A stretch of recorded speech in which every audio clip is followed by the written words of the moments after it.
அது ஒரு புகைவண்டி நிலையம். அங்கே ஒருத்தர் காலார நடந்து வந்துக்கிட்டு இருந்தார்.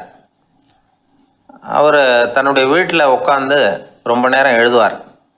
எழுதுகிற நேரம் போக மற்ற நேரங்களில் தம்முடைய சொந்த வயல்களில் வேலை பார்ப்பார். அது முடிஞ்சதை என்ன பண்ணுவார்னா, பக்கத்தில் இருக்கிற புகைவண்டி நிலையத்துக்கு போவார். அங்கே கொஞ்சம் நேரம் அப்படியே காலார நடந்து வருவார். இது அவருடைய அன்றாட வழக்கம்.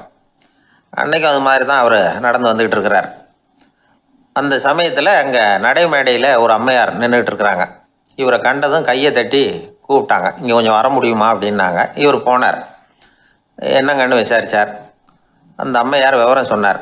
ஐயா, நானும் என்னுடைய வீட்டுக்காரரும் இங்கே வந்தோம். அதுவும் நிற்கிதே, அந்த ரயிலில் ஏறி ஊருக்கு போகணும். என்னுடைய வீட்டுக்காரர் அதுவும் அந்த உணவு விடுதிக்கு போயிருக்கார், இன்னும் வரல. அவர் வர்றதுக்குள்ளே ரயில் புறப்பட்டுரும் போல இருக்கு. நீங்கள் ஓடி போய் அவரை அழைச்சிக்கிட்டு வர முடியுமா அப்படின்னு கேட்டாங்க. சரின்னார் இவர். உடனே அந்த அம்மா தன்னுடைய கணவர் எப்படி இருப்பார் அப்படிங்கிற அடையாளங்களை கொஞ்சம் சொல்லி அனுப்புனாங்க. போய் தேடிட்டு இருக்க வேண்டாமேங்கிறதுக்காக. பார்க்குறதுக்கு இப்படி இருப்பார், இந்த மாதிரி ஆடை அணிஞ்சிருப்பார் அப்படின்னு விவரமாக சொன்னாங்க. அதை அவர் கவனமாக கேட்டுக்கிட்டார். நீங்கள் போய் அழைச்சிட்டு வாங்க, வந்த உடனே உங்களுக்கு உண்டான கூலியையும் கையோடு கொடுத்து விட்றேன் அப்படின்னாங்க அந்த அம்மா. இவர் போனார். அந்த அம்மா சொன்ன அடையாளங்களை வச்சு அவர் வீட்டுக்காரரை கையோட கூட்டிகிட்டு வந்துட்டார். கொண்டுட்டு வந்து அந்த அம்மா கிட்ட ஒப்படைச்சார். உடனே அவரும் ஏற்கனவே சொன்ன பிரகாரம் அவருக்கான கூலி பணத்தையும் கொடுத்தாங்க. அவரும் எதுவும் மறுப்பு சொல்லாமல் அதை வாங்கிக்கிட்டார். வாங்கிக்கிட்டு திரும்பினார். அந்த சமயத்தில் எதிரில் வந்த ஒருத்தர் அவர் அடையாளம் கண்டுபிடிச்சிக்கிட்டார். அவங்க ரெண்டு பேரும் பேசிக்கிறது இவங்க காதில் விழுந்தது. அப்போ தான் இவங்களுக்கு அது புரிஞ்சுது. இவங்கக்கிட்ட கூலி வாங்கினவர் யாருன்னா, அவர் தான் பேரறிஞர் லியோ டால்ஸ்டாய் அப்படிங்கிறது புரிஞ்சுது அவங்க ரெண்டு பேரும் பேசிக்கிறத வச்சு.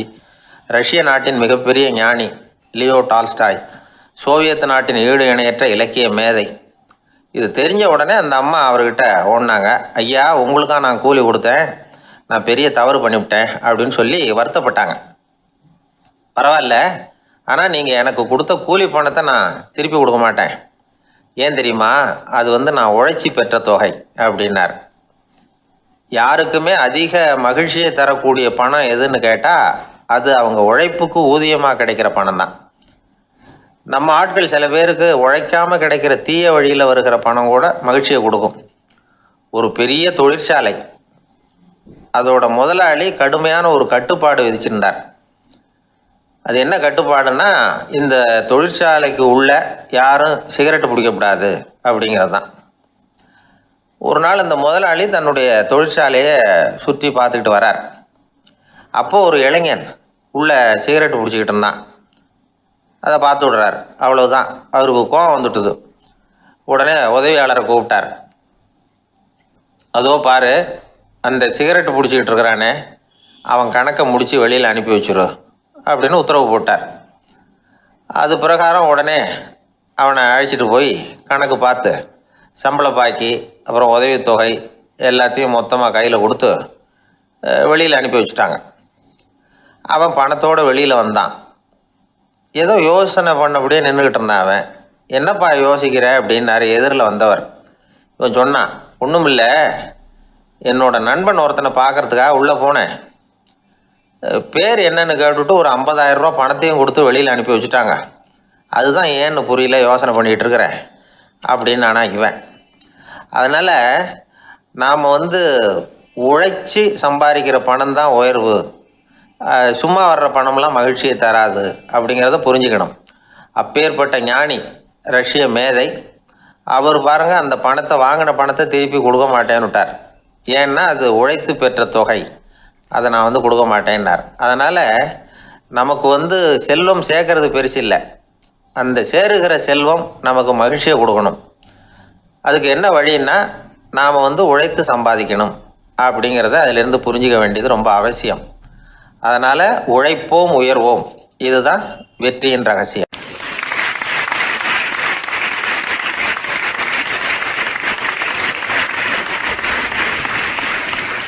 அந்த காலத்துல எல்லாம் படிக்கிறதுங்கிறது எப்படி தெரியுமா, குருகுல வாசம் செஞ்சு படிக்கணும். ஆசிரியருங்கிறவர் ஆசிரமத்தில் இருப்பார். அங்கே போய் அவருக்கு தொண்டுகள் செய்யணும். துணிகள்லாம் துவைச்சி போடணும். தூங்கும்போது காலை பிடிச்சி விடணும். புழுக்கமாக இருந்தால் விசிறி மட்டை எடுத்து விசிறணும். அப்படியே அப்பப்போ அவர் சொல்லிக் கொடுக்குற பாடத்தையும் கற்றுக்கணும். அவர் சொல்லிக் கொடுக்குற பாடங்களை ஓலைச்சுவடிகளில் எழுதிக்கணும். இதுதான் குருகுல வாசம்ங்கிறது. இப்போ மாதிரிலாம் கிடையாது. ஆக குருகுல வாசம்ங்கிறது மனசையும் பண்படுத்தும், அறிவையும் பண்படுத்தும். அப்படி ஒரு பயிற்சி அது. அந்த காலத்தில் பஞ்சபாண்டவர்கள் ஒரு குருகுலத்தில் படிக்க போனாங்களாம். ஏற்கனவே அங்கே ஒரு 15 பேர் இருந்திருக்கிறாங்க. இவங்களையும் சேர்த்து மொத்தம் 20 பேர். எல்லாரும் ரொம்ப ஆர்வத்தோடு அங்கே தங்கி படிச்சுக்கிட்டு இருக்கிறாங்க. 2 வருஷம் ஓடி போச்சு. எல்லாரும் ஊருக்கு திரும்ப வேண்டிய நேரம். ஆசிரியர் ஒவ்வொருத்தராக கூப்பிட்டார். இது வரைக்கும் என்ன கற்றுக்கிட்ட அப்படின்னு கேட்டார். அவங்க தாங்கள் எழுதி வச்சுருந்ததை சொன்னாங்க, கற்றுக்கிட்டதை சொன்னாங்க.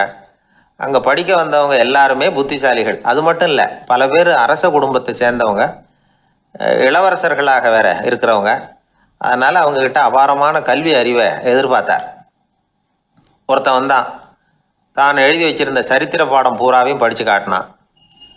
இன்னொருத்தன் வந்தான், தான் எழுதி வச்சிருந்த பூகோள பாடம் பூராவையும் படித்து காட்டினான். இப்படி ஒவ்வொருத்தராக வந்து அவங்க படித்தது என்னங்கிறத படித்து காட்டிவிட்டு போனாங்க. கடைசியாக தர்மர் வந்தார். பேசாமல் நிற்கிறார். தன் கையில் இருந்த ஓலைச்சுவடி கேட்டால் அவர் பிரிக்கவே இல்லை. ஆசிரியர் இவர்கிட்ட தான் அதிகமாக எதிர்பார்த்தார். ஆனால் இவரும் பேசாமல் நின்றுட்டு இருக்கிறார். நீ என்ன கற்றுக்கிட்ட சொல்லு, ஓலைச்சுவடியை பிரித்து படினார் அந்த முனிவர். தர்மர் அசையவே இல்லை. மெதுவாக சொன்னார், ஐயா, நான் கற்றுக்கிட்டது ஒன்றே ஒன்று தான். அதுதான் வாழ்க்கையில் எனக்கு ரொம்ப முக்கியமான பாடமாக அமையும் அப்படின்னார். என்னது, என்கிட்ட 2 வருஷ காலமாக படித்து விட்டு கடைசியில் கற்றுக்கிட்டது ஒன்றே ஒன்று தானா அப்படின்னார் முனிவர். அவருக்கு ஒன்றும் புரியல. மற்ற மாணவர்களை விட இவர் பண்புகளில் உயர்ந்தவர், அறிவில் சிறந்தவர், வயசில் முதிர்ந்தவர். இவரே இப்படி சொன்னால் மற்றவங்க நிலைமை என்னத்துக்கு ஆறுது? அவங்க ரொம்பவும் கெட்டு போயிடுவாங்களே அப்படின்னு அவர் யோசனை பண்ணார். தர்மா, நல்லா யோசனை பண்ணி பதில் சொல்லு. 2 வருஷமாக நீ வந்து கற்றுக்கிட்டது என்ன அப்படின்னு தானே நான் கேட்குறேன். அதை கொஞ்சம் யோசனை பண்ணி சொல்லுன்னார் முனிவர் கொஞ்சம் கோபமாக. தர்மர் முகத்தில் எந்த மாறுதலுமே இல்லை. இல்லையா, 2 வருஷமாக நான் கற்றுக்கிட்ட முக்கியமான பாடம் ஒன்றே ஒன்று தான்னார். இப்போ அந்த முனிவருக்கு கோபம் அதிகமாக வந்துடுச்சு. ஏன்பா, உனக்கு வெக்கமா இல்லையா? உன்னை விட வயசில் குறைஞ்சவங்க எவ்வளவு பாடம் கற்றுக்கிட்டு இருக்கிறாங்க, எவ்வளவு விரிவாக அவங்க படித்து காட்டினாங்க. நீயும் கூட நிறைய குறித்து வச்சிருக்கிற போல இருக்க, அதை ஏன் பிரித்து படிக்கக்கூடாது அப்படின்னார். ஐயா, நான் சொல்கிறது உங்களுக்கு ஏமாற்றமாக இருந்தால் என்னை மன்னிக்கணும். நான் ரொம்ப முக்கியமாக கற்றுக்கிட்டு இருக்கிறது ஒன்றே ஒன்று தான், மற்ற எதையும் சொல்கிறதுக்கு விரும்பலைன்னார். மாணவர்கள்லாம் சிரிச்சுட்டாங்க. முனிவருக்கு கோபம் அளவுக்கு மீறி வந்துட்டு ஓங்கி அரைஞ்சி விட்டார் தர்மரை அவர் கன்னத்தில். தர்மர் கண்ணை செவந்து போட்டுது, கண்கள் கலங்கி போச்சு. ஆனாலும் அவர் அமைதியை இழக்கலை, தலை குனிஞ்சு நிற்கிறார். இவருடைய பிடிவாதம் முனிவருக்கு இன்னும் ஆத்திரத்தை உண்டாக்கி விட்டது. இன்னொரு கன்னத்திலே அரைஞ்சார். எல்லாரும் பயந்து போய் அமைதியாக நின்றுட்டு இருக்கிறாங்க. முனிவர் கத்துறார், அப்படி நீ கற்றுக்கிட்ட அந்த முக்கியமான பாடம் தான் என்ன, அதையாவது சொல்லு அப்படின்னார். ஐயா, அதை மட்டும் ஒரு ஓலைச்சுவடியில் தனியாக குறித்து வச்சிருக்கிறேன், இந்தாங்க, இதை நீங்களே படித்து பாருங்கன்னார். தர்மர் ஓலைச்சுவடியை நீட்டினார். முனிவர் அதை வாங்கி பிரித்தார், சத்தம் போட்டு படித்தார். என்ன எழுதியிருக்காருன்னா, எப்படிப்பட்ட சோதனை ஏற்பட்டாலும் நிதானம் இழந்து கோபத்துக்கு ஆளாகக்கூடாது அப்படின்னு. இதுதான் அந்த ஓலைச்சுவடியில் அவர் எழுதி வச்சிருந்தது. அந்த ஒரு கணத்திலேயே முனிவரும் எல்லா மாணவர்களும் தர்மரை புரிஞ்சுக்கிட்டாங்களாம். அவர் கற்றுக்கிட்டது ஏட்டு சுரக்காய் இல்லை, வாழ்க்கையில் பயன்படக்கூடிய முக்கியமான அனுபவ பாடம். முனிவர் கண்களில் கண்ணீர். தர்மரை அன்போடு கட்டி தழுவிக்கிட்டார். அப்புறம் சொன்னார், தர்மா, என்னை மன்னிச்சுரு, நீ மாணவன் இல்லை, ஆசிரியன். நான் இது வரைக்கும் தெரிஞ்சிக்காத அனுபவ பாடத்தை நீ இப்போ எனக்கு கற்றுக் கொடுத்துட்ட அப்படின்னு சொன்னாராம். அதனால் நிதானம் தவறக்கூடாதுங்கிறது ரொம்ப முக்கியமான ஒரு செய்தி. ஒரு ஆசிரியர் மாணவனை ஒரு கன்னத்தில் ஓங்கி அரைஞ்சுட்டார். இவன் நிதானம் தவறல, அமைதியாக நின்றுக்கிட்டு இருந்தான். அவர் ஒரு தடவை அரைஞ்சதும் எப்படி உன்னால் நிதானம் தவறாமல் இருக்க முடிஞ்சுது அப்படின்னு கேட்டாங்க நண்பர்கள். அவன் சொன்னான், நான் நிதானம் தவறி இருந்தா எங்கள் வாத்தியார் இன்னொரு கன்னத்துலேயும் அரைஞ்சிருப்பார், அது அதை விட பலமாக இருக்கும், அதனால தான் நான் அப்படி இருந்தேன் அப்படின்னு நானா. ஆக நாம் தெரிந்து கொள்ள வேண்டியது, வாழ்க்கையில் நிதானம் தவறாமல் இருக்க வேண்டும். அதுதான் வெற்றியின் ரகசியம்.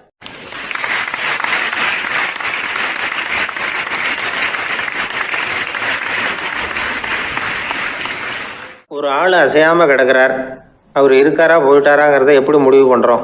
அவர் மூக்குக்கு முன்னாடி புறங்கையை வச்சு பார்க்குறோம், மூச்சு வருதா இல்லையா அப்படிங்கிறத கண்டுபிடிக்கிறதுக்காக. மூச்சுங்கிறது அவ்வளவு முக்கியமான ஒரு விஷயம். சுவாசம் இல்லைன்னா எதுவுமே இல்லை.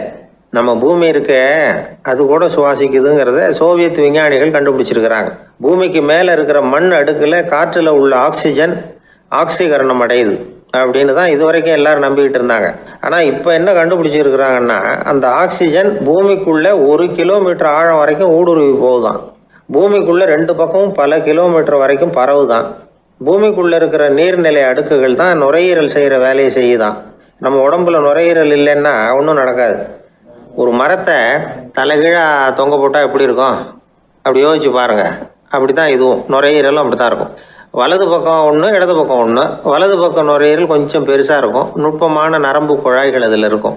கோடிக்கணக்கான நுண்ணிய குழாய்களை வச்சுக்கிட்டு தான் அது வேலை செய்யுது. 25 கோடி குழாய்கள் இருக்கும். அதை அப்படியே முழுசாக பிரித்து பரப்புனா ஒரு டென்னிஸ் கோர்ட்டில் பாதி பரப்பளவு இருக்குமா. நுரையீரல் நிறம் கருஞ்சிவப்பு தான். புகை அதிகமாக உள்ளே போச்சுன்னா அது கருப்பாயிடுது. காற்றுல உள்ள பிராணவாயுவை இது இழுத்து எடுத்துக்கிட்டு ரத்தத்தை சுத்தப்படுத்துகிற முக்கியமான வேலையை இது செய்யுது. அசுத்த காற்றை வெளியில் அனுப்பி வச்சுருது. ஒருத்தர் வேகமாக ஓடி வர்றார், அவருக்கு மூச்சு இறைக்கும். பயங்கரமாக எதையாவது பார்த்து விடுறார், உடனே மூர்ச்சி ஆகிடுவார். இது மாதிரி சமயங்களில் வேறு எந்த தூண்டுதலும் இல்லாமல் நுரையீரல் தானாகவே இயங்கும். இப்படி ஒரு அவசியம் ஏற்படுறப்போ இயக்கத்தை தூண்டி விடுற முக்கியமான இணைப்பு மூளைக்கு கீழே முதுகு எலும்புக்கு மேற்பகுதியில் இருக்குது. அது உடனே சுவாசத்துக்கு அவசர உதவியை கொடுக்குது. இப்போ ஒருத்தர் பேசாமல் உட்காந்துருக்கார். இந்த சமயத்தில் அவருக்கு 1 பங்கு காற்று தேவைப்படுதுன்னு வச்சுக்கோங்க. அவர் எழுந்திரிச்சு நடக்கும் பொழுது 1.5 மடங்கு தேவைப்படும். ஓடினார்னா 3 மடங்கு தேவைப்படும். படுத்துருக்கிறப்ப 1/2 மடங்கு தான் தேவைப்படும். இதுக்கு நிமிஷத்துக்கு 16 தடவை மூச்சு விட்டாகணும். இப்படி சாதாரணமாக உள்ளே இழுக்கிற காற்று கொஞ்சம்தான் இருந்தாலும் இது மாதிரி 8 மடங்கு காற்றை உள்ளே இழுத்து வச்சுக்கிற சாமர்த்தியம் நுரையீரலுக்கு இருக்குதான். தண்ணி, நுண்கிருமிகள், ரசாயன பொருள் இப்படி எது உள்ளே போனாலும் நுரையீரல் சமாளிச்சுக்கும். 30 வருஷமாக விடாத புகை பிடிக்கிறவர் தொடர்ந்து உள்ளே அனுப்பி வைக்கிற புகையை கூட சமாளிக்குதுன்னா பார்த்துங்களேன். உள்ளே போகிற புகை நுட்பமான சுவாச முடிச்சுகளை அழிச்சு விடுது. கறி புகை அது மேலே படிஞ்சு உபயோகம் இல்லாமல் பண்ணிவிடுது. ஆனாலும் தேவைக்கு அதிகமாக 8 மடங்கு கூடுதலாக சுவாச முடிச்சுகள் நம்ம உடம்புக்குள்ளே இருக்கிறதுனால சமாளிக்க முடியுது. சமாளிக்க முடியலன்னா சில சமயம் மூச்சு திணறும். அதை ஒரு எச்சரிக்கையாக எடுத்துக்கிட்டு புகை பிடிக்கிற பழக்கத்தை விட்டுடணும். அதுதான் நல்லது. ஆனால் அப்படி யார் விடுறது? இணை பிரியாத 2 நண்பர்கள் இருந்தாங்களாம். 2 பேரும் விடாமல் சிகரெட்டு குடிக்கிறவங்க. அதில் ஒருத்தன் செத்து போட்டான். இன்னொருத்தன் அதுக்கப்புறம் 2 சிகரெட்டாக குடிக்க ஆரம்பித்தானான். ஏன் இப்படி பண்ணுறேன்னு கேட்டிருக்காங்க. நான் 1 சிகரெட்டு தான் குடிக்கிறேன். செத்து போன என்னுடைய ஃப்ரெண்டு இருக்கானே, செத்து போனவன், அவனுக்காக இன்னொரு சிகரெட்டு குடிக்கிறேன் அப்படின்னு நானா. இது ரொம்ப ஆபத்து, விட்டுடு அப்படின்னு சொல்லியிருக்காங்க. சரின்னு ஒத்துக்கிட்டான். ஆனால் அதுக்கப்புறமும் 1 சிகரெட் விதமாக குடிச்சிக்கிட்டே இருந்தான். சிகரெட்டு பழக்கத்தை நீ இன்னும் விடலையான்னு கேட்டாங்களாம். அந்த பழக்கத்தை நான் எப்போ விட்டுட்டேன், இப்போ நான் குடிக்கிறது என் ஃப்ரெண்டுக்காக அப்படின்னு நானா. இவங்கெல்லாம் எப்படி திருந்துறது?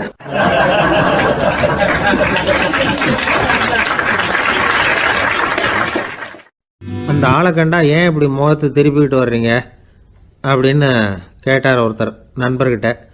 எலெக்ஷனில் அவன் எதிர்த்து நின்னவன் சார், என்ன அவங்ககிட்ட நமக்கு என்ன பேச்சுவார்த்தை அப்படின்னாரான் ரொம்ப கோபமாக இவர். சரி, அந்த ஆள் யாருன்னு கேட்டேன். என் கூட பிறந்த தம்பி தான் சார் அப்படின்னார் அந்த கோபம் குறையாமல். அதாவது நம்ம ஊர் நிலவரம் இப்படி. அதாவது அண்ணனும் தம்பியும் எதிர்த்து நிற்பாங்க தேர்தலில். ஒருத்தர் கண்டா பேசிக்கிறது இல்லை. ஆனால் இங்கிலாந்தில் எப்படி தெரியுமா? அங்கே ஒரே மேடையில் போட்டி போடுற 2 வேட்பாளர்களும் பேசுவாங்களாம், பட்டிமன்றம் மாதிரி. ஒருத்தர் முதல்ல எழுந்திருப்பார், நான் இந்த தேர்தலில் வெற்றி பெற்றால் என்னென்ன செய்வேன் அப்படின்னு சொல்லிவிட்டு உட்காருவார். அதுக்கப்புறம் அடுத்தவர் எழுந்திருப்பார், அவர் சொல்லுவார், நான் வெற்றி பெற்றால் இந்த மக்களுக்கு என்னென்ன செய்வேன், இந்த நாட்டுக்கு என்னென்ன செய்வேன் அப்படிங்கிறத சொல்லிவிட்டு உட்காருவார். 2 பேரும் ஒரே மேடையில் பேசுவாங்க. மக்கள் 2 பேர் பேச்சையும் கேட்டுக்கிட்டு ஒரு முடிவுக்கு வருவாங்க. இதுதான் அங்கே உள்ள பழக்கம். இங்கே அப்படி இல்லை. இங்கே ஒருத்தர் பார்த்தாவே முகத்தை திருப்பிக்கிறது. ஒரு தடவை இது மாதிரி ஒரு கூட்டம் நடந்துகிட்டு இருக்கு அங்கே வெளிநாட்டில் தான். நேரத்துக்கு சரியாக ஒரு வேட்பாளர் சேரலை. இது இங்கிலாந்தில் நடந்த நிகழ்ச்சி. அப்புறம் என்னாச்சுன்னா, ஒருத்தர் வந்துட்டார், இன்னொருத்தர் சேரலை. அப்புறம் உடனே அந்த ஒருத்தர் வந்தவர் பேச ஆரம்பிச்சிட்டார். அதாவது அந்த இன்னொருத்தர் சார்பாகவே பேசிட்டாராம். அதாவது அவர் வரல, நான் அவர் சார்பாக நான் பேசிடுறேன். அதாவது அவர் ஜெயிச்சுட்டா அவர் என்னென்ன செய்வார் இந்த நாட்டுக்கு அப்படின்னு சொல்லி அவர் பக்கத்தில் உள்ள நியாயத்தை எடுத்து இவரே சொல்லிட்டாராம். இப்படிலாம் அங்கே நடந்துதான். இது எப்பேற்பட்ட தேர்தல் பண்பாடு பாருங்க. அதனால் இன்னொரு விஷயம், இப்போ இங்கிலாந்துலாம் ஓட்டு கேட்குறப்ப வெற்றியா தோல்வியாங்கிறத ஓரளவுக்கு யூகிச்சுடலாமா. இப்போ ஒரு வேட்பாளர் ஒரு வீட்டுக்கு முன்னாடி போய் நின்று எனக்கு ஓட்டு போடுங்கன்னு கேட்குறாருன்னு வச்சுங்களேன், அதுக்கு என்ன பார்த்து செய்கிறோம், போயிட்டு வாங்க அப்படின்னு சில வீடுகளில் வாசலில் நின்னே சொல்லி அனுப்பிச்சிருவாங்களாம். வேறு சில வீடுகளில் எப்படின்னா வேட்பாளரை வீட்டுக்குள்ளே கூப்பிட்டு காபி சாப்பிட சொல்லி உபசரித்து அதுக்கப்புறம் அனுப்பி வைக்கிறது வழக்கமாக. இதில் எந்த வீட்டு ஓட்டு நிச்சயம் தெரியுமா? வாசலில் நின்னே வழி அனுப்பி வச்சுட்றாங்க பாருங்கள், அவங்க ஓட்டு நிச்சயம். உள்ளே கூப்பிட்டு காப்பி கொடுத்து அனுப்புகிறாங்க பாருங்கள், அவங்க ஓட்டு நிச்சயம் இல்லையா? சரி, அப்புறம் ஏன் அந்த உபசரிப்பு அப்படின்னு கேட்டால் அதுக்கு ஒரு காரணத்தை சொல்கிறாங்க. அதாவது அது ஒரு அனுதாபத்தை தெரிவிக்கிற முறையாம். ஐயோ பாவம், நாம் இவருக்கு ஓட்டு தான் போட போகிறதில்ல, இதையாவது செய்வோம், காப்பியாவது சாப்பிட்டு போகட்டும் அப்படிங்கிற எண்ணமா. இப்படி அந்த ஒரு பழக்கம். ஆக அந்த ஊரில் நிறைய காப்பி சாப்பிட்ணும்னு ஒருத்தர் ஆசைப்பட்டால் தேர்தலில் தோற்று போகிறதுக்கு தயாராக இருக்கணும். ஒரு சமயம் ஒரு ஊரில் தேர்தல் நடந்துதான். ஒரு தொகுதியில் நின்று தோற்று போன ஒருத்தர் கையில் ஒரு துப்பாக்கியோட ஊருக்குள்ளே சுற்றிக்கிட்டு இருந்தாராம். ஒரு போலீஸ்காரர் அவரை பார்த்துட்டு சந்தேகப்பட்டிருக்கார். அதனால் அவரை தடுத்து நிறுத்தி என்ன இது துப்பாக்கியோட சுற்றுறீங்களேன்னு விசாரிச்சிருக்கார். இதுக்கு அவர் சொன்னாராம், சார் இந்த தொகுதியில் மொத்தம் 1,00,000 வாக்காளர்கள், அதில் எனக்கு 10,000 பேர் மட்டும்தான் எனக்கு ஓட்டு போட்டிருக்கிறாங்க. அப்படின்னா எனக்கு வேண்டாதவங்க இந்த தொகுதியில் 90,000 பேர் இருக்கிறாங்கன்னு அர்த்தம். இப்படி ஒரு சூழ்நிலையில் நான் என்னுடைய பாதுகாப்புக்கு ஆயுதம் இல்லாமல் நடமாடலாமா அப்படின்னு கேட்டாராம். எவ்வளவு எச்சரிக்கை பாருங்க. நம்ம ஊரில் சில பேர் ஓட்டு கேட்குற விதமே தனி. ஒருத்தர் ரொம்ப சாமர்த்தியமாக ஓட்டு கேட்பாராம். அவர் எப்படின்னா, ஒரு வீட்டுக்கு போகிறாருன்னு வச்சுங்களேன், அந்த நேரம் அந்த வீட்டுக்காரரு என்ன செஞ்சுக்கிட்டு இருக்கிறாரோ அதே வேலையை இவரும் கொஞ்ச நேரம் செய்வாராம், அவருக்கு ஒத்தாசையா. அதுக்கப்புறம் மெதுவாக பேச்சு கொடுப்பார், ஓட்டு கேட்பார், இது மாதிரி எலெக்ஷனில் நிற்கிறேன் கவனிக்கணும்னு. அது மாதிரி ஒரு தடவை அவர் போனப்போ அங்கே அவர் என்ன பண்ணிகிட்டு இருக்காரு, வீட்டுக்கு பின்னாடி மாட்டு கொட்டையில் பால் கறந்துக்கிட்டு இருக்கார் ஒரு பசுமாட்டுக்கிட்ட. அந்த வீட்டில் இவர் ஓட்டு கேட்க போனவர் இவர் ஓடி போய் இன்னொரு சொம்பை எடுத்துக்கிட்டு அதே மாட்டுக்கு இன்னொரு பக்கம் போய் உட்காந்துக்கிட்டு இவரும் பால் கறக்க ஆரம்பிச்சிட்டார். எதிராக உட்காந்துட்டு இருக்காரு இவர் இந்த பக்கம் உட்காந்துருக்கார். கீழே கொஞ்சம் குனிஞ்சு பார்த்தா ஒருத்தர் முகத்தை ஒருத்தர் பார்க்கலாம். கொஞ்ச நேரம் ஆனதுக்கப்புறம் இவர் மெதுவாக அவர்கிட்ட பேச்சு கொடுத்தாராம். இது மாதிரி நான் எலெக்ஷனில் நிற்கிறேன், நீங்கள் ஓட்டு போடணும், அதுக்காக தான் வந்தேன்னாராம். அது முடியாதுங்களேன்னாராம் அவர். ஏன்னு கேட்டிருக்கார். நான் இந்த வீட்டுக்காரன் இல்லை, நானும் உன்ன மாதிரி ஓட்டு கேட்க வந்தவன் தான் அப்படின்னாராம் அவர்.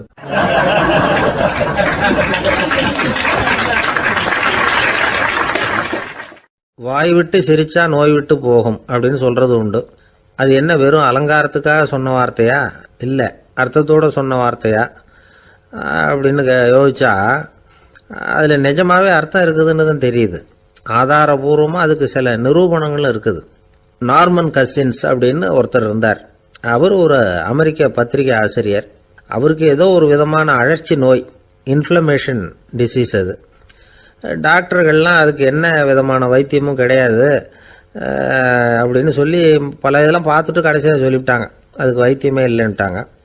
டாக்டர்கள் தான் சொல்லிவிட்டாங்களே, அதனால் இது இப்படியே இருந்துட்டு போகட்டும் அப்படின்னு விட்டுற வேண்டியது தானே. ஆனால் அவர் அப்படி நினைக்கல. உடனே அவர் என்ன பண்ணார்னா, ஆஸ்பத்திரி ரூமை காலி பண்ணார். ஹோட்டலில் போய் ஒரு ரூம் எடுத்துக்கிட்டார். அங்கே போனார். தினமும் அவருக்கு பிடிச்ச தமாஷான படங்களை எல்லாம் டிவியில் போட்டு பார்த்துக்கிட்டு இருந்தார். சிரிப்பு வரக்கூடிய புத்தகங்களை எல்லாம் படித்தார். கொஞ்ச நாள் ஆச்சு, அவருக்கு இருந்த தொந்தரவு குணமாக ஆரம்பிச்சிட்டுது. இதை கேள்விப்பட்ட உடனே பழைய டாக்டர்கள்லாம் ஓடி வந்தாங்க. ஓடி வந்து பார்க்குறாங்க, அவர் உடம்பை சோதனை பண்ணி பார்க்குறாங்க. பார்த்தா அவர் உடம்பு குணமாகறதுக்கு உதவியாக இருந்தது சிரிப்பு தான் அப்படிங்கிறத விஞ்ஞானபூர்வமாக அவங்க ஒத்துக்கிட்டாங்களாம். இருந்தாலும் சிரிப்பு எந்த முறையில் எந்த விதத்தில் உதவி பண்ணுது அப்படிங்கிறத இன்னமும் சரியாக புரிஞ்சிக்க முடியல.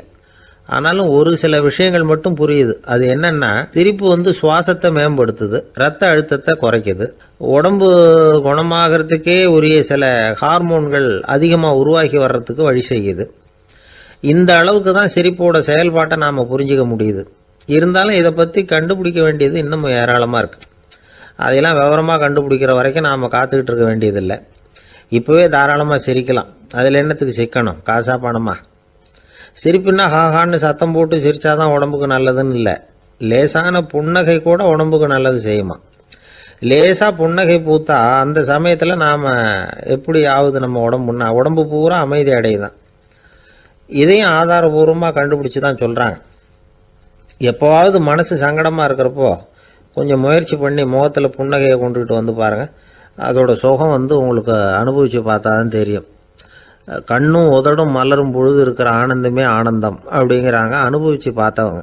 வாழ்க்கையில் நாம் தமாஷா இருக்கணும்னா அதுக்கு சில வழிகளையும் அவங்க சொல்லி வச்சிருக்கிறாங்க. முதல்ல நீங்கள் உற்சாகமாக இருக்கிறவங்க கூடவே அதிகமாக பழகணும், அவங்க கூடவே அதிக நேரம் இருக்கிறது மாதிரி பார்த்துக்கணும். அழுது வடிகிறவங்ககிட்டயே இருக்கக்கூடாது, அவங்கள அவாய்டு பண்ணுங்க, அவங்கள விட்டு விலகி வந்துடுங்க. உங்கள் முன்னாடி இருக்கிறவர் எப்பவும் மூஞ்சியை தொங்க போட்டுக்கிட்டே இருக்கிறவராக இருந்தால் கொஞ்ச நாளில் உங்கள் முகமும் அப்படியே ஆகிடுமா, ஜாக்கிரதையாக இருக்கணுமா. ரெண்டாவது, எடுத்ததுக்கெல்லாம் சீரியஸ் ஆகிடக்கூடாது, எதையும் நிதானமாக யோசிக்கணும். அடுத்தவங்க நம்மளை மதிக்கணுங்கிறதுக்காக நாம் பகட்டாக நடந்துக்கிறதுக்கு ஆசைப்படக்கூடாது. உங்களுக்கு பிடிச்ச தமாஷான வீடியோ படங்கள், புத்தகங்கள் இதையெல்லாம் லிஸ்ட்டு போட்டுக்கிட்டு முடிஞ்ச அளவுக்கு வாங்கி சேர்த்து வீட்டுக்குள்ளேயே ஒரு லைப்ரரி உண்டாக்கிக்கலாம். ஒரு பெரிய பிஸ்னஸ்மேன், ரொம்ப வெற்றிகரமாக பிஸ்னஸ் பண்ணுறவராம். அவர் எப்படின்னா அடிக்கடி ரயிலில் பிரயாணம் பண்ணுறப்போ நியூஸ் பேப்பரை வச்சுக்கிட்டு ரொம்ப சுவாரஸ்யமாக படிச்சுக்கிட்டே போகிறான். நியூஸ் பேப்பரில் அப்படி என்ன சுவாரஸ்யமான விஷயம் அப்படின்னு எட்டி பார்த்தா அதுக்குள்ளே ஒரு காமிக் புஸ்தகத்தை வச்சுக்கிட்டு படிச்சுக்கிட்டு இருப்பாராம். என்னங்க அப்படின்னு கேட்டால், என் மனசு லேசாக இருக்கிறதுக்கு இது ரொம்ப உதவியாக இருக்குது அப்படின்பாரான். அது ஒரு பக்கம் இருக்கட்டும். சிரிப்புன்னா எல்லா விதமான தமாஷும் உடம்புக்கு நல்லதுன்னு நினச்சிடக்கூடாதான். ஜேம்ஸ் கரோல் அப்படிங்கிற அமெரிக்க உளவியல் நிபுணர் என்ன சொல்கிறார் தெரியுமா?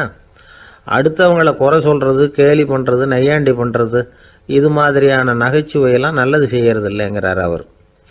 அடுத்தவங்களை தொந்தரவு பண்ணாத ஜோக்குகள் தான் எப்பவும் நல்லது. யாராவது ஜோக்கு சொன்னால் தாராளமாக சிரிக்கணும்.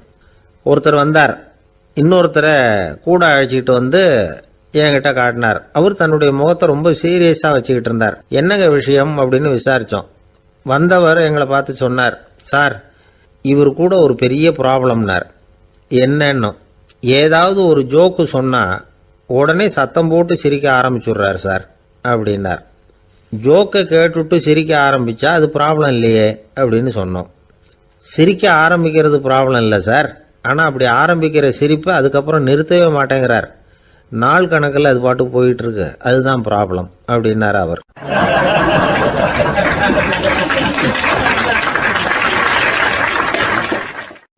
ஒரே ஒரு ஊரில் ஒரு ராஜா இருந்தாராம். அவர் நிறைய சம்பாதிக்கணும்னு திட்டம் போட்டார். தனக்காக சம்பாதிக்கணும்னு நினைக்கல, தன்னுடைய நாட்டுக்காக சம்பாதிக்கணும் அப்படின்னு நினைச்சார். அரசாங்க கருவூலத்தில் கையிருப்பு குறைச்சலாக இருந்தது. மக்கள்கிட்ட வரி விதிச்சாகணும், வேற வழி இல்லை. ஆனாலும் அந்த ராஜா மக்கள் கஷ்டப்படக்கூடாது அப்படின்னு நினைக்கிறவர். மக்கள் வரியையும் கட்டணும், அதே நேரத்தில் அவங்க சிரமப்படவும் கூடாது. இதுக்கு தகுந்த மாதிரி ஒரு திட்டம் போட்டார். அது பிரகாரம் என்ன பண்ணார்னா, அந்த நாட்டில் ஒரு 3 பெரிய குளங்களை தோண்டினார். அது நிறைய தண்ணீரை நிரப்புனார். அதுக்கப்புறம் எங்கேயோ தேடி பிடிச்சி 3 விதமான மீன்களை கொண்டுகிட்டு வந்தார். அந்த 3 குளங்கள்லையும் விட்டார். அதை ஒவ்வொரு குளத்துலேயும் ஒவ்வொரு விதமான மீன்கள். அந்த மீன்களுக்கு அபூர்வமான ஒரு சக்தி உண்டு. அது எப்படின்னா, அந்த குளத்தில் குளிக்க வர்றவங்களுக்கு அந்த மீன்கள் கடிக்கும் பொழுது வலி ஏற்படுறதில்ல. அதுக்கு பதிலாக மகிழ்ச்சி நிறைந்த ஒரு இனிமையான உணர்வை அவங்க அனுபவிச்சாங்க. அது எப்படின்னா, இந்த முதல் குளத்தில் இருந்த மீன்களால் கடிக்கப்படும் பொழுது ஒரு விதமான இன்ப மயக்கத்தில் திளைச்சிருக்கிறது மாதிரி உணர்வு. இந்த 2வது குளம் இருக்க, அதில் இருக்கிற மீன் கடிச்சதுன்னு வைங்க, மக்களுக்கு எப்படி இருக்கும்னா கால்களே தரையில் படாமல் அப்படியே ஆகாயத்தில் மிதக்கிறது மாதிரி ஒரு உணர்வு, அதை அனுபவிக்கிறாங்க.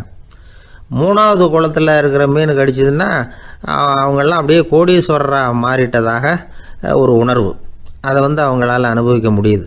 இப்படி ஒரு அபூர்வமான மீன் அது, அந்த 3 வகை.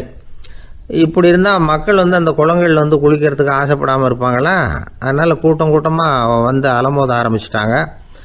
ஒவ்வொரு குளத்தின் கரையிலேயும் கியூ வரிசையில் நிற்க ஆரம்பிச்சிட்டாங்க. அந்த நாட்டு மன்னர் என்ன பண்ணார்னா, ஒவ்வொரு குளத்தங்கரையிலையும் ஒரு ராஜாங்க அதிகாரியை உட்கார வச்சார். டிக்கெட்டை அடித்து கொடுத்தார். குளிக்க வர்றவங்க கிட்ட ஒரு குறிப்பிட்ட தொகையை கட்டணமாக வசூலிக்க ஆரம்பித்தார். அவ்வளவுதான், அரசாங்க கருவூலம் நிரம்ப ஆரம்பிச்சுட்டுது.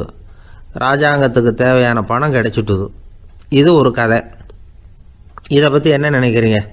அதாவது மக்களுக்கு சுமை தெரியாமலே வரி வசூல் பண்ணுறது நல்லது தானே அப்படின்னு நினைப்பீங்க. ஆனால் இன்றைக்கும் உலகத்தில் பல அரசாங்கங்கள் இதே மாதிரி 3 குளங்களை வெட்டி வச்சிருக்குது.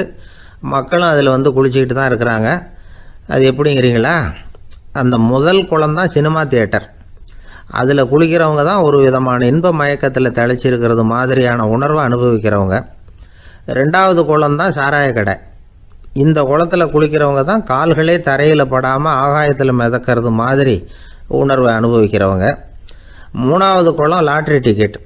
இதில் குளிக்கிறவங்க தாங்கள் அப்படியே கோடீஸ்வரர்களா மாறினது மாதிரி ஒரு உணர்வு, அதை அனுபவிக்கிறவங்க. இன்றைக்கி பல நாடுகள் இந்த குளங்களை பயன்படுத்திக்கிட்டு தான் வராங்க. ஒரு பூவில் வண்டு உட்காருது, அதில் இருக்கிற தேனை வண்டு எடுக்குது. இந்த சமயத்தில் அந்த பூவுக்கு வலிக்குமா? அதுக்கு வலிக்கிறது இல்லை. அந்த பூவோட மலர்ச்சியும் வளர்ச்சியும் குன்றி போகிறதும் கிடையாது. ஒரு ராஜா மக்கள்கிட்ட வரி வசூல் பண்ணும் பொழுது மக்களுக்கு சிரமமும் தெரியக்கூடாது, அதே நேரத்தை அதனால் அவங்க வாழ்க்கையும் கெட்டு போயிடக்கூடாது. அது மாதிரி வரி வசூல் பண்ணணுமா. இது காளிதாசனின் ரகுவம்சத்தில் காணப்படுகிற ஒரு கருத்து. ஒரு சின்ன குழந்தை தவறுதலாக ஒரு 25 காசு நாணயத்தை மூழ்கி விட்டுது. காசு வயத்துக்குள்ளே போயிட்டுது. அந்த குழந்தையோட தாய் உடனே குழந்தைய தூக்கிட்டு ஆஸ்பத்திரிக்கு புறப்பட்டாங்க. அப்போ அந்த பக்கமாக ஒருத்தர் வந்தார் தெருவில். என்ன விவரம்னு கேட்டார்.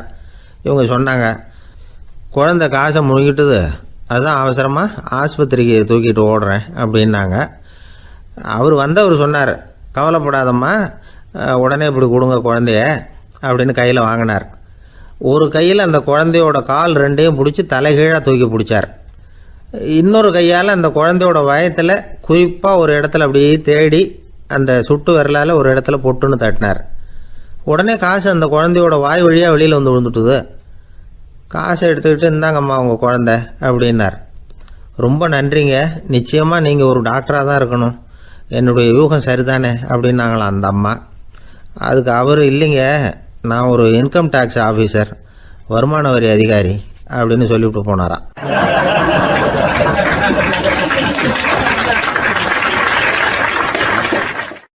ஒரு ஊரில் ஒரு மன்னர் இருந்தார். அவர் பக்கத்து தேசத்து மேலே படையெடுக்கணும்னு நினச்சிக்கிட்டு இருந்தார். அதையும் தன்னுடைய நாட்டோட சேர்த்துக்கணுங்கிற ஆசை. எப்போ படையெடுக்கலாம்னு யோசிச்சுக்கிட்டு இருந்தார். இப்படி யோசிச்சுக்கிட்டு இருந்த சமயத்தில் ஒரு பெரியவர் அவரை தேடிட்டு வந்தார். அவர் அடிக்கடி வருவார், அவர்கிட்ட பேசிக்கிட்டு இருப்பார்.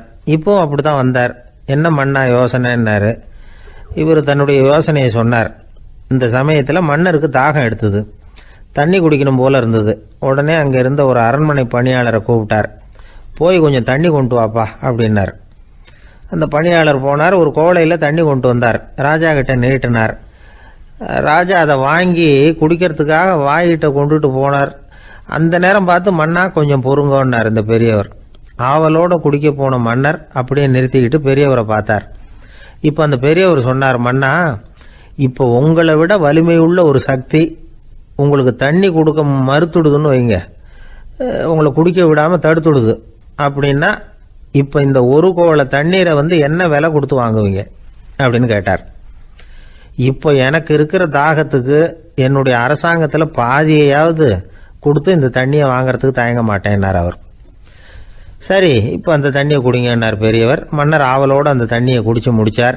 அதுக்கப்புறம் கொஞ்ச நேரம் தன்னுடைய படையெடுப்பை பற்றி சொல்லிக்கிட்டு இருந்தார். கொஞ்ச நேரம் கழித்து மறுபடியும் இந்த பெரியவர் கேட்டார், மன்னா, இப்போ நீங்கள் ஒரு கோவள தண்ணீரை குடித்து முடிச்சுட்டீங்க. இப்போ அந்த தண்ணீர் உங்கள் உடம்பை விட்டு வெளியில் வரக்கூடிய பாதை அடப்பட்டு போச்சு அப்படின்னு வச்சுங்க, அதை வெளியேற்றுவதற்காக நீங்கள் எவ்வளவு செலவழிப்பீங்க அப்படின்னு கேட்டார். மன்னர் யோசனை பண்ணார். அப்படி ஒரு நிலைமை ஏற்பட்டு போச்சுன்னா என்னுடைய அரசாங்கம் பூராவையும் அதுக்கு ஈடாக தர்றதுக்கு கூட தயங்க மாட்டேன்னார். இப்போ அந்த பெரியவர் சொன்னார், எந்த அரசாங்கத்தின் மதிப்பு ஒரு கோவள தண்ணீர் அளவுக்கு கூட இல்லையோ அந்த அரசாங்கத்தை அடையணுங்கிற பேராசையில் மனிதர்கள் தங்களுடைய சகோதரர்கள் கூடவே சண்டை போட்டுக்கிறாங்களே, அதில் ஏதாவது அர்த்தம் இருக்குதா அப்படின்னாராம். மன்னருக்கு இப்போதான் அர்த்தம் புரிஞ்சுதான். மனசில் தெளிவு உண்டாச்சு. தன் மனசுக்குள்ளே உண்டான வெறியை விரட்டி அடிச்சு விட்டார். அதுக்கப்புறம் நிம்மதியாக ஆட்சி புரிஞ்சார். இப்படி ஒரு கதை. உயிருக்கு என்ன விலை கொஞ்சம் யோசனை பண்ணி பாருங்கள். ஆனால் அது இப்போ எவ்வளோ மலிவாக போயிட்டுது, அதையும் யோசனை பண்ணி பாருங்களேன். ஆசை பேராசையாக மாறுது, அப்புறம் அது வெறியாக ஆகுது, அதுக்கப்புறம் பைத்தியம் பிடிக்குது. இந்த காலத்து மனிதர்களுக்கு 2 விதமான பைத்தியம் பிடிச்சிருக்கிறதாக ஒரு பெரியவர் சொல்கிறார். ஒன்று பணம், இன்னொன்று அதிகாரம். இதெல்லாம் எவ்வளவு காலத்துக்கு நீடிக்கும்? ஒரு சர்வாதிகார நாட்டில் 3 பேர் ஜெயிலில் இருட்டு அறையில் பேசிக்கிட்டு இருக்கிறாங்க. நீ எப்படி இந்த ஜெயிலுக்கு வந்த அப்படின்னு ஒருத்தர் கேட்டாராம். இந்த நாட்டு ராஜாவை ஆதரித்து நான் பிரச்சாரம் பண்ணினேன், அதனால் கூட்டத்தில் தகராறு வந்துட்டுது, கலவரமாக போச்சு, அதுக்கு நான் தான் காரணம்னு அரெஸ்ட் பண்ணி இங்கே கொண்டாந்து போட்டாங்க அப்படின்னாராம் அவர். சரி நீ எப்படி இங்கே வந்த அப்படின்னு இன்னொருத்தரை பார்த்து கேட்டிருக்கார்.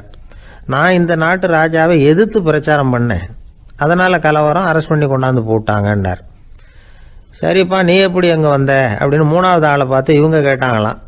இதுக்கு அந்த ஆள் மெதுவாக வெளிச்சத்துக்கு வந்து நான் தான் இந்த நாட்டு ராஜா அப்படின்னாராம்.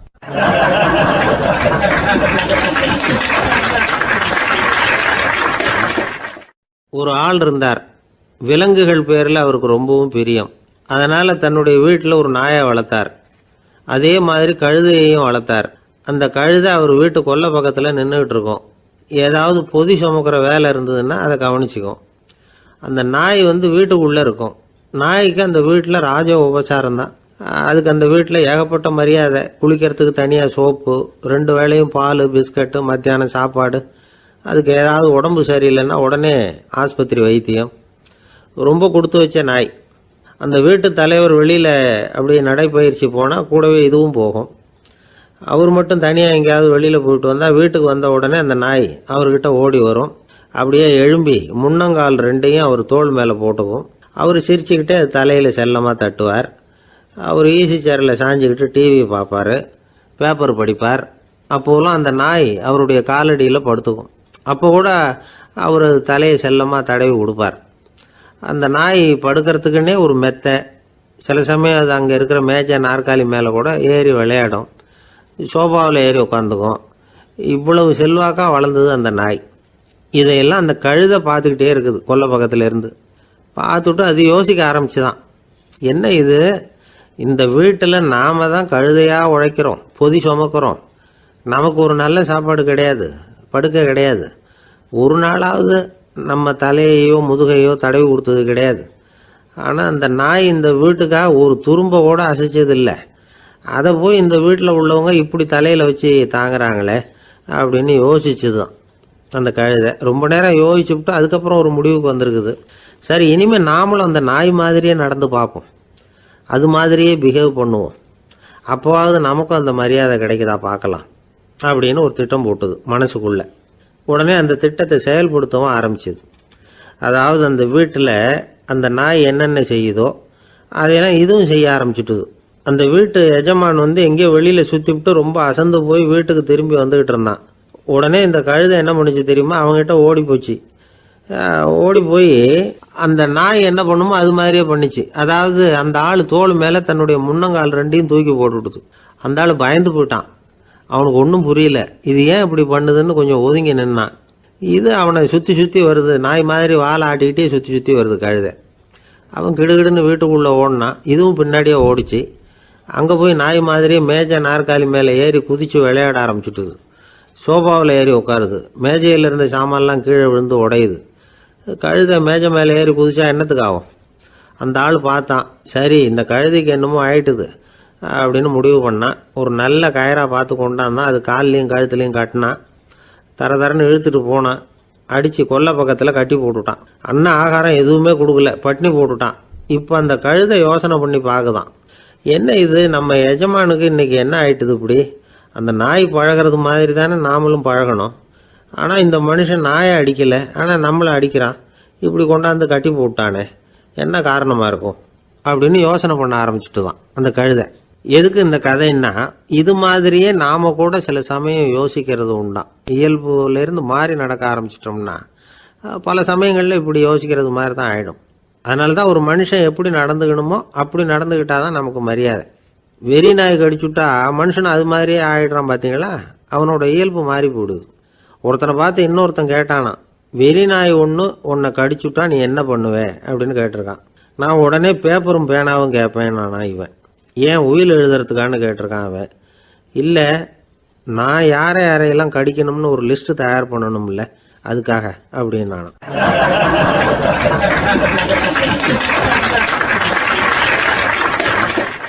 ஒரு நண்பர் ஆனந்தமாக சிகரெட் பிடிச்சிக்கிட்டு இருந்தார். இந்த பழக்கத்தை விட்டுவிடுங்களேன் அப்படின்னு சொல்லி பார்த்தோம். விட்டுடலாம்னு தான் பார்க்குறேன், ஆனால் முடியலையேன்னார். மனசு வச்சா எல்லாம் முடியும் அப்படின்னோம். அவர் கொஞ்ச நேரம் யோசனை பண்ணார். அப்புறம் சொன்னார், சரி சார், இதுதான் நான் பிடிக்கிற கடைசி சிகரெட் அப்படின்னு சொல்லி ரொம்ப அழுத்தமாக புகையை உள்ளுக்கு இழுத்தார். அதுக்கப்புறம் அந்த துண்டு சிகரெட்டை வீசி எறிஞ்சிட்டார். ஒருத்தர் இது மாதிரி தீர்மானம் பண்ணி தன்னுடைய கடைசி சிகரெட்டை தூக்கி எறிஞ்சுட்டாருன்னா அது ஒரு பெரிய விஷயம்தான். அதுக்கு பிறகு அவர் உடம்புல படிப்படியாக என்னென்ன மாற்றங்கள் நடக்கும் அப்படிங்கிறத பற்றி ஒரு விவர பட்டியலே வெளியிட்டிருக்கிறாங்க. அது என்ன விவரம் தெரியுமா? ஒருத்தர் புகைப்பிடிக்கிற பழக்கத்தை நிறுத்துறாருன்னு வச்சுங்க. அப்படி அவர் நிறுத்தின 20 நிமிடங்களுக்குள்ள உயர் ரத்த அழுத்தம், உடல் வெப்பம், நாடி துடிப்பு இதெல்லாம் சரியான நிலைமைக்கு வந்துடுதான். 8 மணி நேரத்துக்குள்ள இந்த ஸ்மோக்கர்ஸ் பிரீத் அப்படிங்கிற தன்மை மறைஞ்சிருதான். ரத்தத்தில் உள்ள கார்பன் மோனாக்சைடு அளவு குறையுதான், ஆக்சிஜன் அளவு கூடுதான், சரியான அளவுக்கு வந்துடுதான். ஒருத்தர் கடைசி சிகரெட்டை தூக்கி எறிஞ்சுட்டாருன்னா 24 மணி நேரத்துக்குள்ள மாரடைப்பு ஏற்படுறதுக்கான வாய்ப்பு குறைஞ்சுடுதான். 48 மணி நேரத்துக்குள்ள உணர்வு நரம்புகளின் முனைப்பகுதிகள் மறுபடியும் ஒன்று சேர்ந்துருதான்.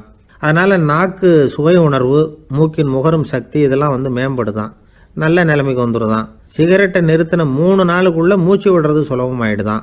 இப்படி அவங்க பட்டியல் நிறைய சொல்றாங்க. 2 அல்லது 3 மாசத்துக்குள்ள என்ன ஆகும் தெரியுமா? ரத்த ஓட்டம் மேம்படுது, நடக்கிறது சுலபமாயிடுது. நுரையீரல் கொள்ளளவு 30% அதிகரிக்குது. 1லிருந்து 9 மாசத்துக்குள்ள சுவாச குறைபாடுகள் நீங்குது. நுரையீரலில் இருக்கக்கூடிய இந்த அசுத்தம் வடிகட்டும் திசுக்கள் சரியா வேலை செய்ய ஆரம்பிச்சிருது. 1 வருஷத்துக்குள்ள இந்த இதய அழுத்த நோய்க்கான வாய்ப்பு பாதியா குறைஞ்சிருது. இந்த சிகரெட்டை நிறுத்தின 5 வருஷத்துக்குள்ள ஒரு நாளைக்கு 1 பாக்கெட் சிகரெட் பிடிக்கிறவர்களில் நுரையீரல் புற்றுநோயினால சாகிறவர்கள் எண்ணிக்கை பாதியா குறைஞ்சிருது. புற்றுநோய் செல்கள் சீரமைக்கப்படுது. ஆக ஒருத்தர் புகைக்கிறத விட்டுணும்னு தீர்மானம் பண்ணி தன் கையில் இருக்கிற சிகரெட்டை இதுதான் கடைசின்னு சொல்லி தூக்கி எறிஞ்சுட்டா அதுக்கப்புறம் படிப்படியா இவ்வளவு நன்மைகளும் மாற்றங்களும் ஏற்படுறதாக இந்த அமெரிக்கன் கேன்சர் சொசைட்டி தெரிவிச்சிருக்குது. அதனால புகைப்பழக்கம் உள்ளவங்க இதையெல்லாம் கொஞ்சம் யோசிச்சு பார்த்து அந்த பழக்கத்தை விட்டு விடுறது ரொம்ப நல்லது. ஆனால் அதையெல்லாம் நாம சொன்னா யாரு கேட்குறாங்க? என்னுடைய நண்பர் ஒருத்தர் புகைப்பழக்கம் உள்ளவர், அவர் என்கிட்ட சொன்னார், சார் சிகரெட் பிடிக்கிற பழக்கத்தை விட்டு விடுறது என்னை பொறுத்த வரைக்கும் ஒன்றும் பெரிய கஷ்டமான செயல் இல்லை, அது ரொம்ப சுலபம் அப்படின்னார். எப்படி சொல்றீங்கன்னு கேட்டேன். நான் ஏற்கனவே 20 தடவை அந்த பழக்கத்தை விட்டுருக்கேன் சார் அப்படின்னார் ரொம்ப பெருமையா.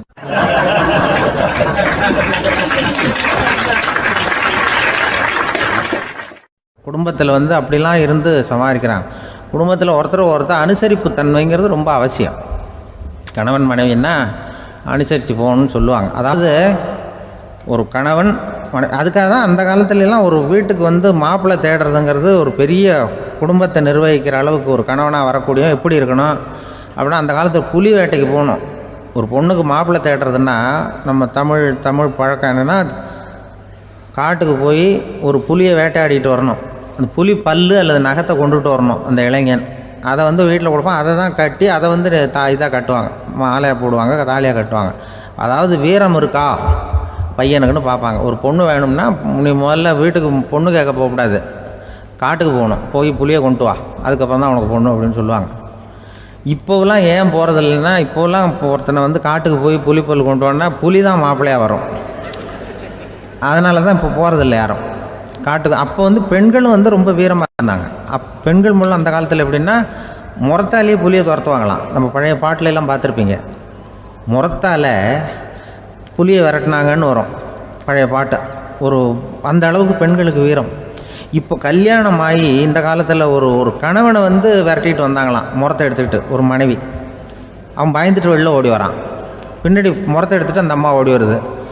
இவனை தனியாக பிடிச்சி கொண்டு போய், என்னப்பா இந்த மனைவிட்டு இப்படி பயந்து ஓடி வரியே, முறத்தால் துரத்துறா இப்படி வரியே அப்படின்னு தான் அவன் அப்படியே தடுமாறிக்கிட்டு, அதெல்லாம் ஒன்றும் இல்லை, அவன் என்ன புலியாக நினைக்கிறா அப்படின்னு ஒரு பெருமையாக சொல்லிட்டானான். அந்த காலத்தில் புலியை தான் முறத்தால் விரட்டினாங்க, இப்போ புருஷனை விரட்டுறாங்க அப்படின்னு சொல்லி. அப்படி அந்த காலத்தில் கணவனுக்கு ஒரு குடும்பத்தை நிர்வகிக்கிற திறமை இருக்கா, உடல் வலிமை தான் முக்கியம். இப்போ கூட மதுரை பக்கத்தில் ஐயாவுக்கு தெரியும், அந்த இளவட்டக்கல்லுன்னு ஒரு ஊருக்கு ஊர் எல்லையில் கிடக்கும். ஊர் எல்லையில் ஒரு பெரிய கல் கிடக்கும். அந்த ஊருக்கு பொண்ணு கேட்க போகிறவங்க அந்த கல்லை தலைக்கு மேலே தூக்கி காட்டணும், அப்படியே தூக்கி தலைக்கு மேலே வசதி கீழே போடணும். அந்த வலு இருந்தால் தான் நீங்கள் அந்த ஊருக்குள்ளேயே போகலாம், பொண்ணு கேட்குறதுக்கு போகலாம். இல்லைன்னா நீ திரும்பி போக வேண்டியதான். அந்த வலிமை இருக்கா மாப்பிள்ளைன்னு பார்க்குறாங்க. இளவட்டக்கல்லுன்னு பேர். அப்போ என்ன பண்ணாங்கன்னா, ஒரு 1000 வருஷத்துக்கு முன்னாடி அந்த கல்லை தலைக்கு மேலே தூக்கி கீழே போடுவாங்களாம். ஒரு 500 வருஷத்துக்கு முன்னாடி அப்படி கொஞ்சம் தூரம் இடுப்பு அளவுக்கு தூக்கி கீழே போட்டுக்கிட்டு இருந்துருக்குறாங்க. அதுக்கப்புறம் ஒரு 100 வருஷத்துக்கு முன்னாடியெல்லாம் அப்படி முழங்கால அளவுக்கு அப்படி தூக்கி போட்டால் போகிறோம்னு வச்சுருந்தாங்களாம். இப்போ நான் அந்த ஊருக்கு என் கூட பழனிசாமின்னு ஒருத்தர் இருக்கார். அவர் போய், உனக்கு எப்படிப்பா இந்த ஊரில் கல்யாணம் ஆச்சு அப்படின்னா, இப்போலாம் நாங்கள் தொட்டு கும்பிட்டா போகிறோம் அதை அசைக்கிறது கூட இல்லை. அப்படி ஆகிட்டுது. ஒரு குடும்பத்தை கணவனாக வரப்போகிறவனுக்கான தகுதி அந்த காலத்தில் அப்படி இருந்துதான். அப்படி கணவன் தேர்ந்தெடுக்கிறது, குடும்ப தலைவனை தேர்ந்தெடுக்கிறது ஒரு பெரிய காரியம். ஒரு பெரிய செல்வந்தர் போட்டி வச்சாராம். ஒரு நீச்சல் குளம், அதில் யார் வேணாலும் குதித்து அந்த பக்கம் போய் கரையேறலாம். அந்த நீச்சல் குளத்தில் விஷப்பாம்புலாம் கிடக்கு. யார் துணிஞ்சு அந்த விஷப்பாம்பு இருக்கிற குளத்தில் குதித்து அந்த பக்கம் போய் கரையேறானோ அவனுக்கு ஒரு 100 ஏக்கர் நிலம் கொடுப்பேன். அது வேண்டான்னா ஒரு 1000 ஆடு கொடுப்பேன். அதுவும் வேண்டான்னா என் பொண்ணை கொடுப்பேன் அப்படின்னு போட்டி வச்சார். அதான் மாப்பிள்ளையை தேர்ந்தெடுக்கிறதுக்கு அவர் ஒரு வழி. நீச்சல் குளத்தில் குதித்து கரையேறணும். இப்போ அந்த ஊரில் இருக்கிற இளைஞர்கள்லாம் பார்க்குறாங்க அந்த குளத்தில் குதிக்கணும்னு. ஆனால் குளத்தில் வெறும் விஷப்பாம்புலாம் கிடக்கு. இது என்ன பண்ணுறதுன்னு பார்த்தா யாருமே குதிக்கிறதுக்கு தைரியம் வரல. திடீர்னு ஒருத்தன் துணிஞ்சு குதித்தான். படபடன்னு அடிச்சுட்டு போய் அந்த பக்கம் கரையேறிட்டான். கரையேறின உடனே பரவாயில்லையே ஒரு ஆள் வந்துட்டான்னு சொல்லி அவனை அந்த இளைஞனை போய் பிடிச்சிட்டு வந்தாங்க. அந்த பெரியவர் கேட்டார், ஏப்பா இவ்வளவு பெரிய விஷப்பாம்பெல்லாம் கிடக்கிற நீச்சல் குளத்தில் நீ துணிஞ்சு குதித்து கரையேறி இருக்கிற, உனக்கு என்ன 1000 ஏக்கர் நிலம் கொடுத்துருவா, 100 ஏக்கர் நிலம் கொடுக்குவா சொல்கிறப்படி அப்படின்னா வேண்டாம் சார்ன்றிருக்கான். ஓஹோ அப்படின்னா ஒரு 1000 ஆடு வேணுமா உனக்கு அப்படின்னா அதுவும் வேண்டாம் சார். ஓ அப்படின்னா என் பொண்ணு வேணுமா அப்படின்னா அதுவும் வேண்டாம் சாருங்கிறான். அப்புறம் எதுக்குடா குதிச்சுன்ட்டு என்ன உனக்கு என்ன தான் வேணும் அப்படின்னு கேட்டிருக்கார். என்னை எவன் பிடிச்சி தள்ளி விட்டவன்னு தெரியணும் அப்படின்ட்டுருக்கான். அதுக்காக அவன் பார்த்துருக்கான். அப்படி இருந்தால் தான் துணிச்சல் வரும் இந்த காலத்தில். எதுக்கு இவ்வளவு சங்கடம்லாம் வச்சாங்கன்னா, ஒரு குடும்பத்துக்கு தலைவராக வர வேண்டிய ஒரு ஆள், கணவனாக இருக்க வேண்டியவனுக்கு துணிச்சல் இருக்கா, தைரியம் இருக்கா அப்படிங்கிறது பார்க்குறதுக்காக இப்படிப்பட்ட தேர்வு முறைகள்லாம் வச்சுருந்தாங்க அந்த காலத்துலலாம். இப்போலாம் கல்யாணம் பண்ணுறது ஆளுக்கு நேரில் பார்க்காமலே கூட கல்யாணம் நடக்குது இன்டர்நெட்டில். இப்போ சர்டிஃபிகேட் கேட்குறாங்க, நோய் நொடி இல்லாமல் இருக்காரா பார், காட்டுக்கெலாம் போக வேண்டாம், நேராக ஆஸ்பத்திரிக்கு போய் ஒரு சர்டிஃபிகேட் வாங்கிட்டு வா, உனக்கு ஒன்றும் வியாதி இல்லைன்னு ப்ரூவ் பண்ணு, அதுக்கப்புறம் பார்த்துக்கலாம், மற்றதை பேசுவோம் அப்படின்னு சொல்லி அப்படி இருக்குது நிலைமை. அதனால் குடும்பத்தில் அந்த கணவனாக இருக்கிற வேண்டியவனுக்கு பொறுப்பு அதிகம். ஏன்னா எல்லாத்தையும் அனுசரித்து போக வேண்டியதாக வந்தான்.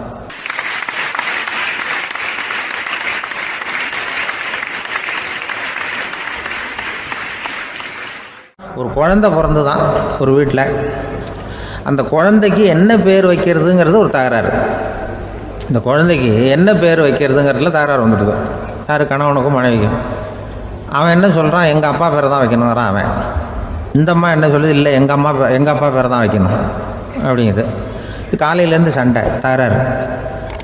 எதிர்த்த வீட்டுக்காரன் பார்த்தான், இது என்ன காலையிலேருந்து எதிர்த்த வீட்டில் தகராறு நடக்குது, என்னென்னு போய் கேட்டிருக்கான். என்னம்மா உங்களுக்கு உள்ள தகராறு, காலையிலேருந்து பார்த்தேன் அப்படின்னா. ஒன்றும் இல்லைம்மா, எங்கள் குழந்தைக்கு பேர் வைக்கிறதுல எங்களுக்கு உள்ளே ஒத்து போக முடியல, நான் எங்கள் அப்பா பேரை வைக்கணுங்கிறேன், அந்த அம்மா அவங்க அப்பா பேரை வைக்கணுங்குது, அதுதான் எங்களால் குடும்பத்தில் ஒரு நிம்மதி இல்லாமல் இருக்கிறோம், தகராறு பண்ணிகிட்ருக்கோம் அப்படின்னு நானா. அப்போ எதிர்த்த வீட்டுக்காரன் சொல்லியிருக்கான், எதிர்த்த வீட்டுக்காரன்னு நான் எதுக்கு இருக்கிறேன், நான் பஞ்சாயத்து பண்ணி வைக்கிறேன், இப்போ உங்களுக்குள்ள என்ன இது பேர் தானே வைக்கணும், ஏன்ப்பா உங்கள் அப்பா பேர் என்ன அப்படின்னு அவனை கேட்டிருக்கான்.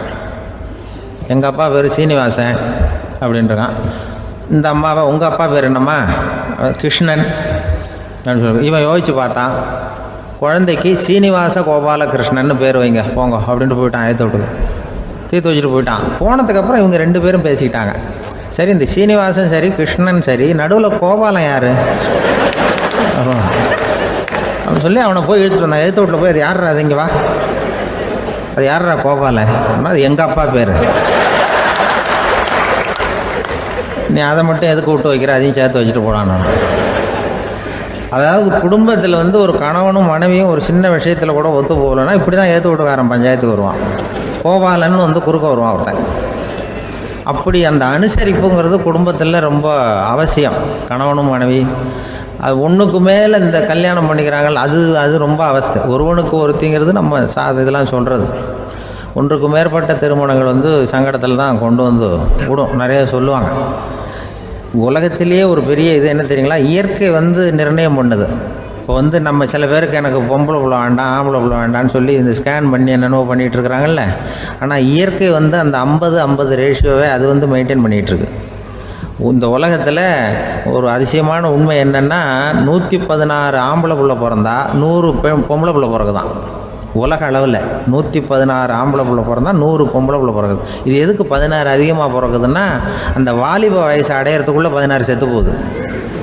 16 அங்கங்கே ஓடுறது, கொஞ்சம் முரட்டுத்தனமாக போகிறதுனால செத்து போகுது. அந்த 50-50 இந்த ஒருத்தருக்கு ஒருத்தங்கிற ரேஷியோவை இயற்கை மெயின்டைன் பண்ணிகிட்டு இருக்கு. அது ஒரு பெரிய அதிசயம். அதை விட பெரிய அதிசயம் என்னென்னா, இந்த உலக யுத்தம் நடந்ததில்ல, முதல் உலக யுத்தம், 2வது யுத்தம், அப்போ பார்த்துருக்குறாங்க, கணக்கு எடுத்துருக்குறாங்க. அந்த யுத்தம் முடிஞ்ச பிறகு 116 ஆம்பளை பிள்ளைக்கு பதிலாக 160 170 பிறக்க ஆரம்பிச்சுதான். 100 பெண் குழந்தைக்கு 170 180 ஆண் குழந்தை. இது எதுக்குன்னா, அந்த போரில் செத்து போகுதில்ல ஆம்பளை பிள்ளைகள், அதை ஈடுகட்டுறதுக்காக அதிகமாக பிறக்க ஆரம்பிச்சிருக்கு. அந்த அளவுக்கு இயற்கை ஒரு பெரிய ரேஷியோவை மெயின்டைன் பண்ணுது. அதாவது ஒருவனுக்கு ஒருத்திங்கிறத அது சொல்லிகிட்டு இருக்கு. புறாவெல்லாம் வளர்த்திங்கன்னா, நான் கூட புறா வளர்த்துருக்குறேன் ஊரில். புறா வளர்த்திங்கன்னா ஒரு தடவைக்கு 2 முட்டை தான் விடும் ஒரு வீட்டுக்கு. அந்த 2 முட்டையும் குஞ்சு பறிச்சுன்னா அதில் ஒன்று ஆணாக இருக்கும், ஒன்று பொண்ணாக இருக்கும். அது எந்த முட்டை ஆண் எந்த முட்டை பெண்ணுங்கிறத இயற்கை நிர்ணயம் பண்ணுது. அதை நம்ம மாற்றவே முடியாது. ரெண்டையும் அந்த பெண்ணாவோ 2 ஆணாவோ மாற்ற முடியாது நம்ம. அதனால் அந்த இயற்கையை புரிஞ்சுக்கிட்டு நாம் நடந்துக்கணும். அதனால தான் ஒரு கணவன் ஒரு மனைவி, அதான் ஒருத்தருக்கு ஒருத்தங்கிறது. ஒன்றுக்கு மேலேனா சங்கடம் தான். ஒரு பஸ்ஸில் ரெண்டு பெண்கள் வந்துக்கிட்டு இருந்தாங்களாம். பஸ்ஸு பிரயாணம். 2 பெண்கள் பக்கத்து பக்கத்தில் உட்காந்துருக்காங்க. அந்த கண்டக்டரை கூப்பிட்ருக்காங்க, இங்கே வாயா அப்படின்னு அந்த ஒரு அம்மா கூப்பிட்ருக்கு. என்னம்மா அப்படின்ட்டுருக்கார். இந்த ஜன்னலை திறந்து விட்டு போ அப்படின்னு. சரின்னு அதுக்கு பக்கத்தில் இருந்த ஜன்னலை திறந்து விட்டு அவர் போயிட்டார். பக்கத்தில் இருந்தாமா உடனே இங்கே வாயா மறுபடியும் வாயான்னு கூப்பிட்ருக்கு. என்ன இந்த ஜன்னலை மூடி விட்டு போ அப்படின்ட்டுருக்கு. மூடி விட்டு போனார். மறுபடியும் அந்த முன்னாடி கூப்பிட்டது வாமா வாயான்னு மறுபடியும் கண்டக்டரை கூப்பிட்டு, என்ன இந்த பார், இந்த ஜன்னலை நீ மூடி வச்சின்னா நான் மூச்சு திணறி செத்து போடுவேன். அப்புறம் உடனே பக்கத்தில் இருந்தம்மா தபாரியா அந்த அம்மா பேச்சை கேட்டுட்டு நீ திறந்து வச்சின்னா நான் குளிர் தாங்காமல் செத்து போடுவேன் அப்படின்ட்டு. அவர் தலையை பிச்சுக்கிறார் கண்டக்டர். என்னடா பெரிய ரொம்ப போச்சேன்னு, கொஞ்சம் தூரம் பிரயாணம், இதில் கூட அட்ஜஸ்ட் பண்ணி போகக்கூடாதா அப்படின்னு. அப்போ அந்த பஸ்ஸில் பின்னாடி ஒருத்தன் கடைசி சீட்டில் வெயில் தாங்காமல் சட்டையெல்லாம் கட்டி போட்டுட்டு ஒரு கிராமத்து ஆள் பீடி குடிச்சிட்டு வரான். அவர் கூப்பிட்ருக்கான் அந்த ஆள், அந்த கண்டக்டர், இங்கே வாயா அங்கே என்ன தகராறு அப்படின்னு. அந்த எதிர்த்து வீட்டுக்காரன் வந்தானே முன்னாடி பஞ்சாயத்துக்கு, அது மாதிரி கண்டக்டர் இங்கே வாயா, அவன் ஏன் நீ என்ன சொல்ல போகிற அப்படின்ட்டு வந்திருக்கான். சட்டையெல்லாம் கட்டி போட்டு பீடி குடிக்கிறான். பீடி புகையை ஊதி விட்டு அங்கே என்ன தகராறு அப்படின்னு கேட்டிருக்கான். ஒன்றும் இல்லையா, அந்த அம்மா ஜன்னலை திறந்தா செத்து போவேங்கிறது, இந்த அம்மா ஜன்னலை மூடுனா செத்து போவேங்கிறது. நான் என்னையா பண்ணுறது ஒரு ஆள், இதுக்கு ஏன் கவலைப்படுறேன், நான் சொல்கிறத கேள்வி, நான் தீர்த்து வைக்கிறேன் பிரச்சனையை அப்படின்னு சொல்லிவிட்டு பீடியை எடுத்துவிட்டு புகையை ஊதிவிட்டு சொன்னானா, கொஞ்ச நேரம் அந்த ஜன்னலை மூடி வை, அந்த அம்மா செத்து போவோம், அப்புறம் திறந்து வை, இந்த அம்மா செத்து போவோம், நாம் நிம்மதியாக போகலாம் அப்படின்னு சொல்லிட்டு பீடி குடிக்க ஆரம்பிச்சிட்டான். அவருக்கு கோவம் வந்துட்டுது கண்டக்டருக்கு. உனக்கு என்ன நீ பாட்டுக்கு சொல்லிட்டு விடுவ, அந்த 2 அம்மாவும் செத்து போச்சுன்னா அவங்க வீட்டுக்காரனுக்கெல்லாம் யார் பதில் சொல்கிறது அப்படின்னா, கவலையே படாத, 2 பேருக்கும் நான் தான் வீட்டுக்காரன். அதனால தான் அந்த யோசனையை சொன்னேன் அவங்ககிட்ட. அப்புறம் இதுதான், அந்த ஒன்றுக்கு மேலே போச்சுன்னா அது இயற்கைக்கு விரோதம், இப்படிலாம் ஆகும். அதனால தான் அவன் அவ்வளவு ஒன்றுமே வேண்டான்ட்டு கடைசி பெஞ்சு இதில் போய் சீட்டில் உட்காந்துக்கிட்டான். அப்படி அது இயற்கையை புரிஞ்சுக்கிட்டு வாழணுங்கிறது முக்கியம். குடும்பத்தில் கணவனுடைய பங்கு என்ன, மனைவியினுடைய பங்கு, குழந்தை குட்டிகள்லாம் சொல்லுவாங்க. அப்படி இருக்கணும். கணவன்கிறவனுக்கு நிறைய சகிப்புத்தன்மை தேவைப்படுது. மனித நேயம்ங்கிறத பற்றி சொல்லுவாங்க. மனித நேயம் ஏன்னா ஒரு கணவன் கணவனாக இருக்கணும், மனைவி மனைவியாக இருக்கணும். ஒரு மனுஷன் இன்றைக்கி மனிதனாக இல்லை, மனித நேயம் குறைஞ்சி போச்சு, எது குடும்ப உறவுகள்லாம் ரொம்ப மாறி போச்சுன்னு சொல்ல. இப்போ நாகரிகத்தில் அப்படி தான் இருக்குது. ஒரு இதில் ஒருத்தன் என்ன பண்ணியிருக்கிறான், ஒரு சின்ன பையனை கொண்டு வந்தானா, ஒரு சின்ன பையன் பக்கத்தில் இருக்கான். ஒரு பெரியவர் கேட்டிருக்கார், யாருப்பா அந்த பையன் அப்படின்னு கேட்டிருக்கார். இவன் சொன்னான்னா, இந்த பையன் எனக்கு தூரத்து உறவுன்னு இருக்கான். சரி, தூரத்து உறவுன்னா எப்படி அப்படின்னு கேட்டிருக்கான். இந்த பையன் எங்கள் அப்பாவுக்கு 8வது பிள்ளை அப்படின்னானா. கூட பிறந்தவனே அவ்வளோ தூரமாக போயிட்டான், 8வதாக பிறந்தான். அப்படி இருக்குது குடும்ப உறவுகள்ங்கிறது. மனுஷனுக்கு வேல்யூ விஞ்ஞானம் எப்படி போட்டிருக்குன்னா, ஒரு மனித உடம்பில் இருக்கிற கால்சியத்தை மட்டும் தனியாக எடுத்தால் ஒரு சின்ன ரூமுக்கு வெள்ளை அடிக்கலாமா. ஒரு மனுஷ உடம்பில் இருக்கிற பாஸ்பரஸை மட்டும் தனியாக எடுத்தால் ஒரு 40 நெருப்பு குச்சி தயார் பண்ணலாம். ஒரு மனுஷ உடம்புல இருக்கிற இந்த கொழுப்பு சத்தை மட்டும் தனியாக எடுத்தால் ஒரு 7-8 சோப்பு கட்டி தயார் பண்ணலாம். அது மாதிரி ஒரு மனுஷ உடம்புல இருக்கிற இரும்பு சத்தை மட்டும் தனியாக எடுத்தால் ஒரு 2 அங்குல ஆணி 2 செய்யலாம். இவ்வளவுக்கும் விலை போட்டால் 42 ரூபா 50 காசு. இதுதான் மனுஷனுக்கு விஞ்ஞானம் போட்டிருக்கிற விலை. அது எப்போ அது ஒசரும்னா அவன் மனுஷனாக இருக்கிற வரைக்கும் இருக்கிறப்ப. அதுவும் செத்து போனால் அதுவும் கிடையாது, செத்து போனால் அதுவும் குறைஞ்சிரும். மிருகங்களுக்கெல்லாம் அப்படி இல்லை, செத்ததுக்கு அப்புறம் விலை கூடும். அங்கெல்லாம் எல்லா ஊர்லேயும் பார்த்திங்கன்னா உயிர் கோழி 50 ரூபா, உரிச்ச கோழி 60 ரூபான்னு போட்டிருக்கோம். செத்ததுக்கு அப்புறம் 10 ரூபா அதிகம்.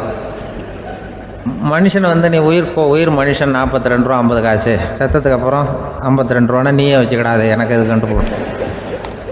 அவன் எப்போ அவனுக்கு வேல்யூ கூடும்னா மனிதனாக வாழும்பொழுது தான் வேல்யூ கூடும். குடும்பத்தில் அந்த அந்த பாசத்தோடு வாழணும்னு கடவுள்கிட்ட கேட்டு சொன்னாங்களே, அதுதான். இந்த சமூகங்கிறதும் ஒரு பெரிய குடும்பம்தான்.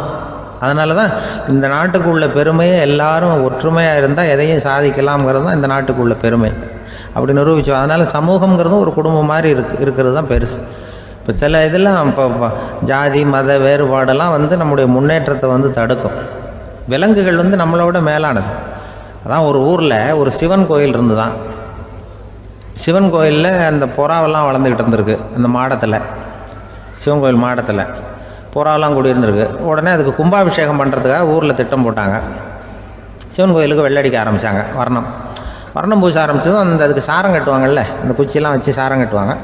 உடனே இந்த புறாவெல்லாம் என்ன பண்ணிச்சான், இனிமேல் நம்ம இங்கே வெள்ளை அடிக்கிறாங்க, கும்பாபிஷேகம் வருது, நம்ம இங்கே குடியிருக்க முடியாது, எதிர்த்தாப்புல எங்கே போகலான்னு பார்த்துருக்கு.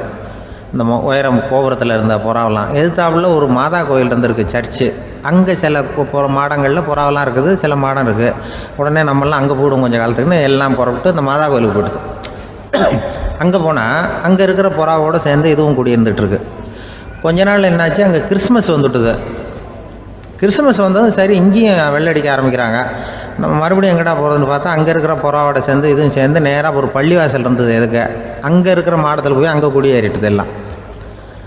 அங்கே போனால் அங்கே ரமலான் மாதம் ரம்ஜானுக்காக அதையும் புதுப்பிக்க ஆரம்பித்தாங்க. இது என்ன பண்ணுறதுன்னு சொல்லி இந்த 3 செட்டு புறாவும் சேர்ந்து என்ன பண்ணிச்சு, எங்கே போகலான்னு பார்த்தா மறுபடியும் அதுக்குள்ளே இந்த சிவன் கோயிலில் கும்பாபிஷேகம் முடிஞ்சு போச்சான். முடிஞ்சிருக்கு, அங்கே போடுவோம் எல்லாருன்னு சொல்லி எல்லா புறாவும் அந்த சிவன் கோயிலுக்கு வந்துடுது. அங்கே போய் மாடத்தில் அதை குடியிருந்துட்டுது. அப்போ திடீர்னு ஒரு நாள் பார்த்தா ஒரே கலவரம் பூமியில் எல்லாம் ஒருத்தனை அருவாளை தூக்கிட்டு நிற்கிறான், குச்சி எடுத்தோம், ஒருத்தனை சுட்டுக்கிறான். ஒரே கலவரம், சத்தம், ஒரே மத கலவரம் வந்துட்டுது ஊரில். அப்போது புறாவெல்லாம் மாடத்தில் இருந்துக்கிட்டு ஒரு குஞ்சு புறா அவங்க அம்மாட்ட கேட்டு தான், இது என்ன இந்த மனுஷனுக்கு என்னாச்சு, அவன் கத்தியை தூக்கிட்டு நிற்கிறானே அப்படின்னு கேட்டு தான். ஒரு குஞ்சு புறா அவங்க அம்மாட்ட கேட்டு தான். அம்மா புறா. இப்போ அம்மா அந்த புறா சொல்லித்தான், மனுஷனுக்கு இப்போ மதம் பிடிச்சிருக்கு, அதான் கத்தியை தூக்கிட்டு நிற்கிறான் அப்படின்ட்டுருக்கு. இப்போ நமக்கெல்லாம் பிடிக்கலையே அப்படின்னு தான். அப்போ அந்த புறா சொல்லித்தான், அந்த பாருமா, நாம் இந்த சிவன் கோயிலில் இருந்தாலும் நமக்கு புறான்னு தான் பேர், இந்த மாதா கோயிலுக்கு போனாலும் நமக்கு புறான்னு தான் பேர், பள்ளிவாசலுக்கு போனாலும் நமக்கு புறான்னு தான் பேர். அந்த மனுஷன் அப்படி இல்லை. அவன் இங்கே இருக்கிற வரைக்கும் இந்துன்னு சொல்லுவான், அங்கே மாதா கோயில் இருந்தான்னா கிறிஸ்தவன்னு சொல்லுவான், பள்ளிவாசலில் இருந்தான்னா முஸ்லீம்னு சொல்லுவான். அப்போ குஞ்சு புறா அது என்ன இப்படி பண்ணுறாங்க மனுஷங்க, இப்போ அவங்கள விட நம்ம வசதி போல் இருக்க, நம்ம தேவலாம் போல் இருக்க அப்படின்னு தான் அந்த குஞ்சு புறா. அப்போ அந்த தாய் புறா சொல்லித்தான், உண்மை தான், அதனால தான் நம்ம மேலான இடத்துல இருக்கிறோம், அவன் கீழே நிற்கிறான் என்னமோ அப்படின்னு சொல்லித்தான். இதுதான் அந்த குடும்பம்ங்கிறது, சமுதாயம்ங்கிறது ஒரு பெரிய குடும்பம். அது இந்த புறாக்கிட்டேருந்து மனுஷன் கற்றுக்க வேண்டியிருக்கு. அப்படி இருக்குது இன்றைக்கி மனுஷனுடைய நிலைமை. அதை புரிஞ்சுக்கணும். அப்படி தான் ஒவ்வொரு இதுலேயும் நாம் நடந்து கொள்ள வேண்டியிருக்குது. மிருகங்கள்டேருந்து கற்றுக்கிற வாய்ப்பெல்லாம் இருக்குது. அப்படி சொல்லுவாங்க. இதில் ஒரு பெரிய நீதிபதி இருந்தார் சென்னையில், உண்மையாக நடந்தது. சென்னையில் ரொம்ப காலத்துக்கு முன்னாடி காந்தி இருந்த காலத்தில் சென்னையில் ஒரு நீதிபதி, அவர் ஒரு நாள் கோர்ட்லாம் விட்டு ரொம்ப கஷ்டப்பட்டு ராத்திரி சும்மா போய் உடனே வீட்டுக்கு வரல, கோர்ட்டினுடைய நடவடிக்கை முடிஞ்சு வீட்டுக்கு வராமல் போய் எங்கெங்கேயோ போய் சுற்றிவிட்டு அந்த நண்பர்களோடு அப்படி உல்லாசமாக அப்படி கொண்டாடிவிட்டு ராத்திரிக்கு வந்திருக்கிறாரு வீட்டுக்கு 1 மணிக்கு. அப்போ அந்த வயசான அம்மா வாசல்லையே காத்துக்கிட்டு இருக்கு. உள்ளே போச்சு நீதிபதி இன்னும் சேரலேன்னு வாசல்லையே நின்றுட்டு இருந்துதான். அப்போ அது வந்த உடனே பலார்னு அரைஞ்சி விட்டாங்களாம் அந்த அம்மா. ஏன்டா அவ்வளோ தூரம் எங்கே போனேன், என்ன தான் நீதிபதியாக இருந்தாலும் அவங்களுக்கு உள்ள தானே, பலார்னு அரைஞ்சி விட்டாங்க. உடனே அவர் கலங்கி போய் அழுதாராம். மறுநாள் கேட்டிருக்காங்க அந்த பக்கத்தில் இருந்தவங்க, ஏன் நீ வந்து பெரிய நீதிபதி, பெரிய பதவியில் இருக்க, அதனால் உன்னை உங்கள் அம்மா அடிச்சிட்டாங்கன்னு அழுதியா அப்படின்னு கேட்டாங்களாம். அப்போ அவர் சொன்னாராம் நீதிபதி, இல்லை நான் வந்து இது மாதிரி எங்கள் அம்மாக்கிட்ட அடிக்கடி அடி வாங்குவேன், எப்போதும் அவங்க அடிக்கிற அடி பலமாக விழும், இப்போ அவங்க அடித்தது எனக்கு வலிக்கவே இல்லை, அந்த அளவுக்கு அவங்களுக்கு வயசாகிட்டுதே, பலம் குறைஞ்சிட்டுதேன்னு நினச்சி அழுதேன் அப்படின்னுக்காரான். அதுதான் புள்ள அம்மா பேரில் உள்ள பாசங்கிறது. இதே போல் நான் சொன்னது மாதிரி முன்னாடி இவர் ஒரு இறைநேச செல்வர் ஒருத்தர் இருந்தார். ஒரு அம்மா வந்து எனக்கு அப்பா தண்ணி கொடுப்பா அப்படின்றது படுக்கையில் இருந்த அம்மா. இவர் ஏதோ படிச்சுக்கிட்டு இருந்தவர், ஒரு சின்ன இளைஞர், உடனே ஓடி போய் ஒரு குவளையில் தண்ணி எடுத்துகிட்டு போய் அம்மாவுக்கு முன்னாடி நிற்கிறார். முன்ன அந்த அம்மா அதுக்குள்ளே தூங்கி போச்சு. இவர் அந்த தண்ணியை வச்சுக்கிட்டு அவர் பாட்டு நிற்கிறார். விடிஞ்சு போச்சு. விடிகிற சமயத்தில் அந்த அம்மா முடிச்சு பார்க்குது, பையன் தண்ணியோட கையில் வச்சுட்டு நிற்கிறார். ஏம்மா என்னப்பா நீ ராத்திரி பூரா தண்ணியோடு நின்றுட்டு இருக்கிறியா எனக்கா அப்படின்னு. அப்பா அவர் சொன்னாராம், ஆமாம்மா ராத்திரி தண்ணி தாகமாக இருக்குன்னு கேட்டிங்க, உடனே தண்ணி கொண்டு வந்துட்டேன், ஓடி வந்து பார்க்கும்பொழுது நீங்கள் தூங்கிக்கிட்டு இருந்தீங்க, தூங்கிட்டு இருக்கும்பொழுது உங்களை எழுப்ப வேண்டாம், தூக்கத்தை கெடுக்க வேண்டாம்னு நான் நினச்சேன், அதனால் எழுப்பலை. தூக்கம் முழிக்கிற சமயத்தில் உடனே தாகமாக இருக்கும், தண்ணி குடிக்கணும்னு ஆசைப்படுவீங்க, அதனால் தண்ணியை பக்கத்துலேயே வச்சுட்டு நிற்கிறேன் அப்படின்னு அந்த இளைஞர் சொன்னாராம். அப்படியே கட்டி பிடிச்சிட்டு நீ பிற்காலத்தில் பெரிய அறிஞராக வருவேன்னு சொல்லி அந்த அம்மா வரணும்னு சொல்லி இறைவனை வேண்டாங்களாம். அவர் தான் இஸ்லாமிய மார்க்கத்தில், தீன் மார்க்கத்தில் பெரிய ஆளானது. அதாவது ஷர்புதீன் யாஹ்யான்னு ஒருத்தர், அவர் பெரிய இஸ்லாமிய பேரறிஞராக வந்தார். இப்படி அம்மா பேரில் பாசமாக உள்ளவங்களாம் இருந்தாங்க நிறையா. அப்படி அந்த குடும்பத்தில் வந்து அந்த பாசம் நேசம் எவ்வளவு இருக்கோ அவ்வளவுக்கு அவர்கள் உயர்வார்கள்ங்கிறது தான் நம்முடைய பெரிய இதெல்லாம் பெரியவங்கள்லாம் சொல்லியிருக்கிறது அதுதான். அதனால தான் அந்த கணவனுடைய பங்கு என்ன, மனைவியினுடைய பங்கு என்ன, பிள்ளைகளுடைய பங்கு என்னங்கிறத பற்றி ரொம்ப விவரமாக சொல்கிறதுக்காக தான் அதை பற்றி நாம் சிந்திக்க வேண்டிய நேரம் இதுங்கிறதுனால தான். கணவனுக்கு வந்து இது வந்துடக்கூடாது, அதாவது கோபம் வரக்கூடாது, நிதானம் வேணும் அப்படின்லாம் சொல்லுவாங்க. நிதானம், கணவன் வந்து கோபப்படக்கூடாதுமா. அதுக்கு நாங்கள் மனுஷனுக்கு சினம் தவிர்த்தல்னு பயிற்சியெல்லாம் கொடுக்குறாங்க. இப்போது மனுஷன் கோபப்படாமல் இருக்கணும், போகணும் வரணும், அதுக்கு சொல்லுவோம் நாங்கள். சும்மா கதை ரூபமாக சொல்கிறது.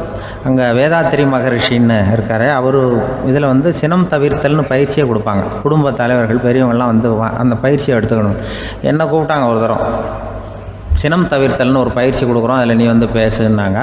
நான் சொன்னேன், நான் பயிற்சிக்கு வேணா வரேன், என்னை பேச வேண்டாம் சார், நான் வந்து பயிற்சி கற்றுக்கிறேன். என்ன இல்லை நீ அதெல்லாம் பயிற்சி நாங்கள் கொடுக்குறோம், நீ உனக்கு என்ன தெரியுமோ சொல்லு, மனுஷன் கோவப்படாமல் இருக்கணும், அதுக்கு ஏதாவது வழி சொல்லிட்டு போ அப்படின்னு கூப்பிட்டாங்க. சரின்ட்டு போனேன். அங்கே போய் நான் சொன்னேன், இது மாதிரி எனக்கு தெரிஞ்சது ஒரு கதை மாதிரி சொன்னேன். மீனம்பாக்கம் ஏர்போர்ட், அங்கே ஜப்பானுக்கு போக வேண்டிய ஒரு பிரயாணி லக்கேஜோடு நிற்கிறார் நிறையா. இதை வாங்கி பிளேனில் ஏற்றக்கூடிய ஒரு தொழிலாளி அவர்கிட்ட ஒரு சண்டை போடுறார், அடிக்க போகிறார், திட்டுறாரு, கண்டாமலான்னு திட்டுறார். அவர் இதை ஒருத்தர் பார்த்துக்கிட்டே இருக்கார். அந்த சினம் தவிர்த்தல் பயிற்சி கொடுக்குற பேராசிரியர் ஒருத்தர் பார்த்துக்கிட்டே இருக்கார். இது எப்படி இவன் இந்த ஆள் அவ்வளவு கோபமாக அடிக்க போகிறான், திட்டுறான் அந்த பெரிய மனுஷன், இவர் பதிலுக்கு அவர் திட்டவே இல்லையே. அந்த தொழிலாளி சிரிச்சுக்கிட்டே சரி சார் அப்படின்னுட்டே இருக்கான். இவர் லக்கேஜை வாங்கி பிளேனில் ஏற்றுற தொழிலாளி இப்போ கண்ணாவுடனே அடிக்க போகிறான், திட்டுறான், முகம் செவந்து போச்சு. இவருக்கு என்ன ஆச்சரியம்னா, இந்த ஆள் இவ்வளவு கோவப்படுறான், அதை வாங்கி அந்த தொழிலாளி கொஞ்சம் கூட முகத்தில் கோபமே படலையே, சிரித்த முகத்தோடு இருக்கானே, இவன் வந்து நமக்கு பயிற்சி வகுப்பு எடுக்கலாம் போல இருக்கே அப்படின்னு இவர் நினச்சிட்டார். ரொம்ப நேரம் அவர் கத்திக்கிட்டு இருந்தார். சரி சார்ன்ட்டு அதை வாங்கிட்டு அவர் போயிட்டார். போனதுக்கப்புறம் இந்த ஆள் அப்புறம் பிளேன் வந்தது, ஏறி அவர் போயிட்டார், ஜப்பானுக்கு போயிட்டார். அதுக்கப்புறம் இந்த சினம் தவிர்த்தல் பேராசிரியர் ஓடி போய் அந்த தொழிலாளியை பிடிச்சி கொண்டு வந்தார். இந்த பாருப்பா, நான் வந்து காலையிலேருந்து பார்த்துக்கிட்டு இருக்கேன், அந்த ஆள் உன்னை அடிக்க வந்தான், திட்ட வந்தான், இவ்வளவு கோவப்படுறான், உனக்கு பதிலுக்கு நீ கோவமே படலையே, உனக்கு கோவமே வராதா, அது எப்படி நீ சினம் தவிர்க்கிறது, எப்படி உனக்கு கோவமே வரலையா அப்படின்னு கேட்டிருக்கார். அப்போ அந்த தொழிலாளி சொன்னாராம், அப்படி இல்லை சார், மனுஷன்னு பிறந்தா கோவம் படாமல் இருக்க முடியாது, எல்லாருக்கும் கோவம் வரும், அது அவங்கவுங்க வழியில் டீல் பண்ணுவாங்க, நான் அதை என் வழியில் டீல் பண்ணேன், அவ்வளோதான். அப்போ அவர் திட்டும் பொழுது உனக்கு கோபம் வந்ததுதானே? வந்தது சார். அப்போ அது எப்படி டீல் பண்ணேன்னு கேட்டிருக்காரு. அப்போ இவன் சொன்னான், நான் ஒன்றும் இல்லை சார், அந்த பிரயாணி வந்து இப்போ ஜப்பானுக்கு போயிட்டுருக்கார், அவர் லக்கேஜெலாம் அமெரிக்கா போயிட்டுருக்கு,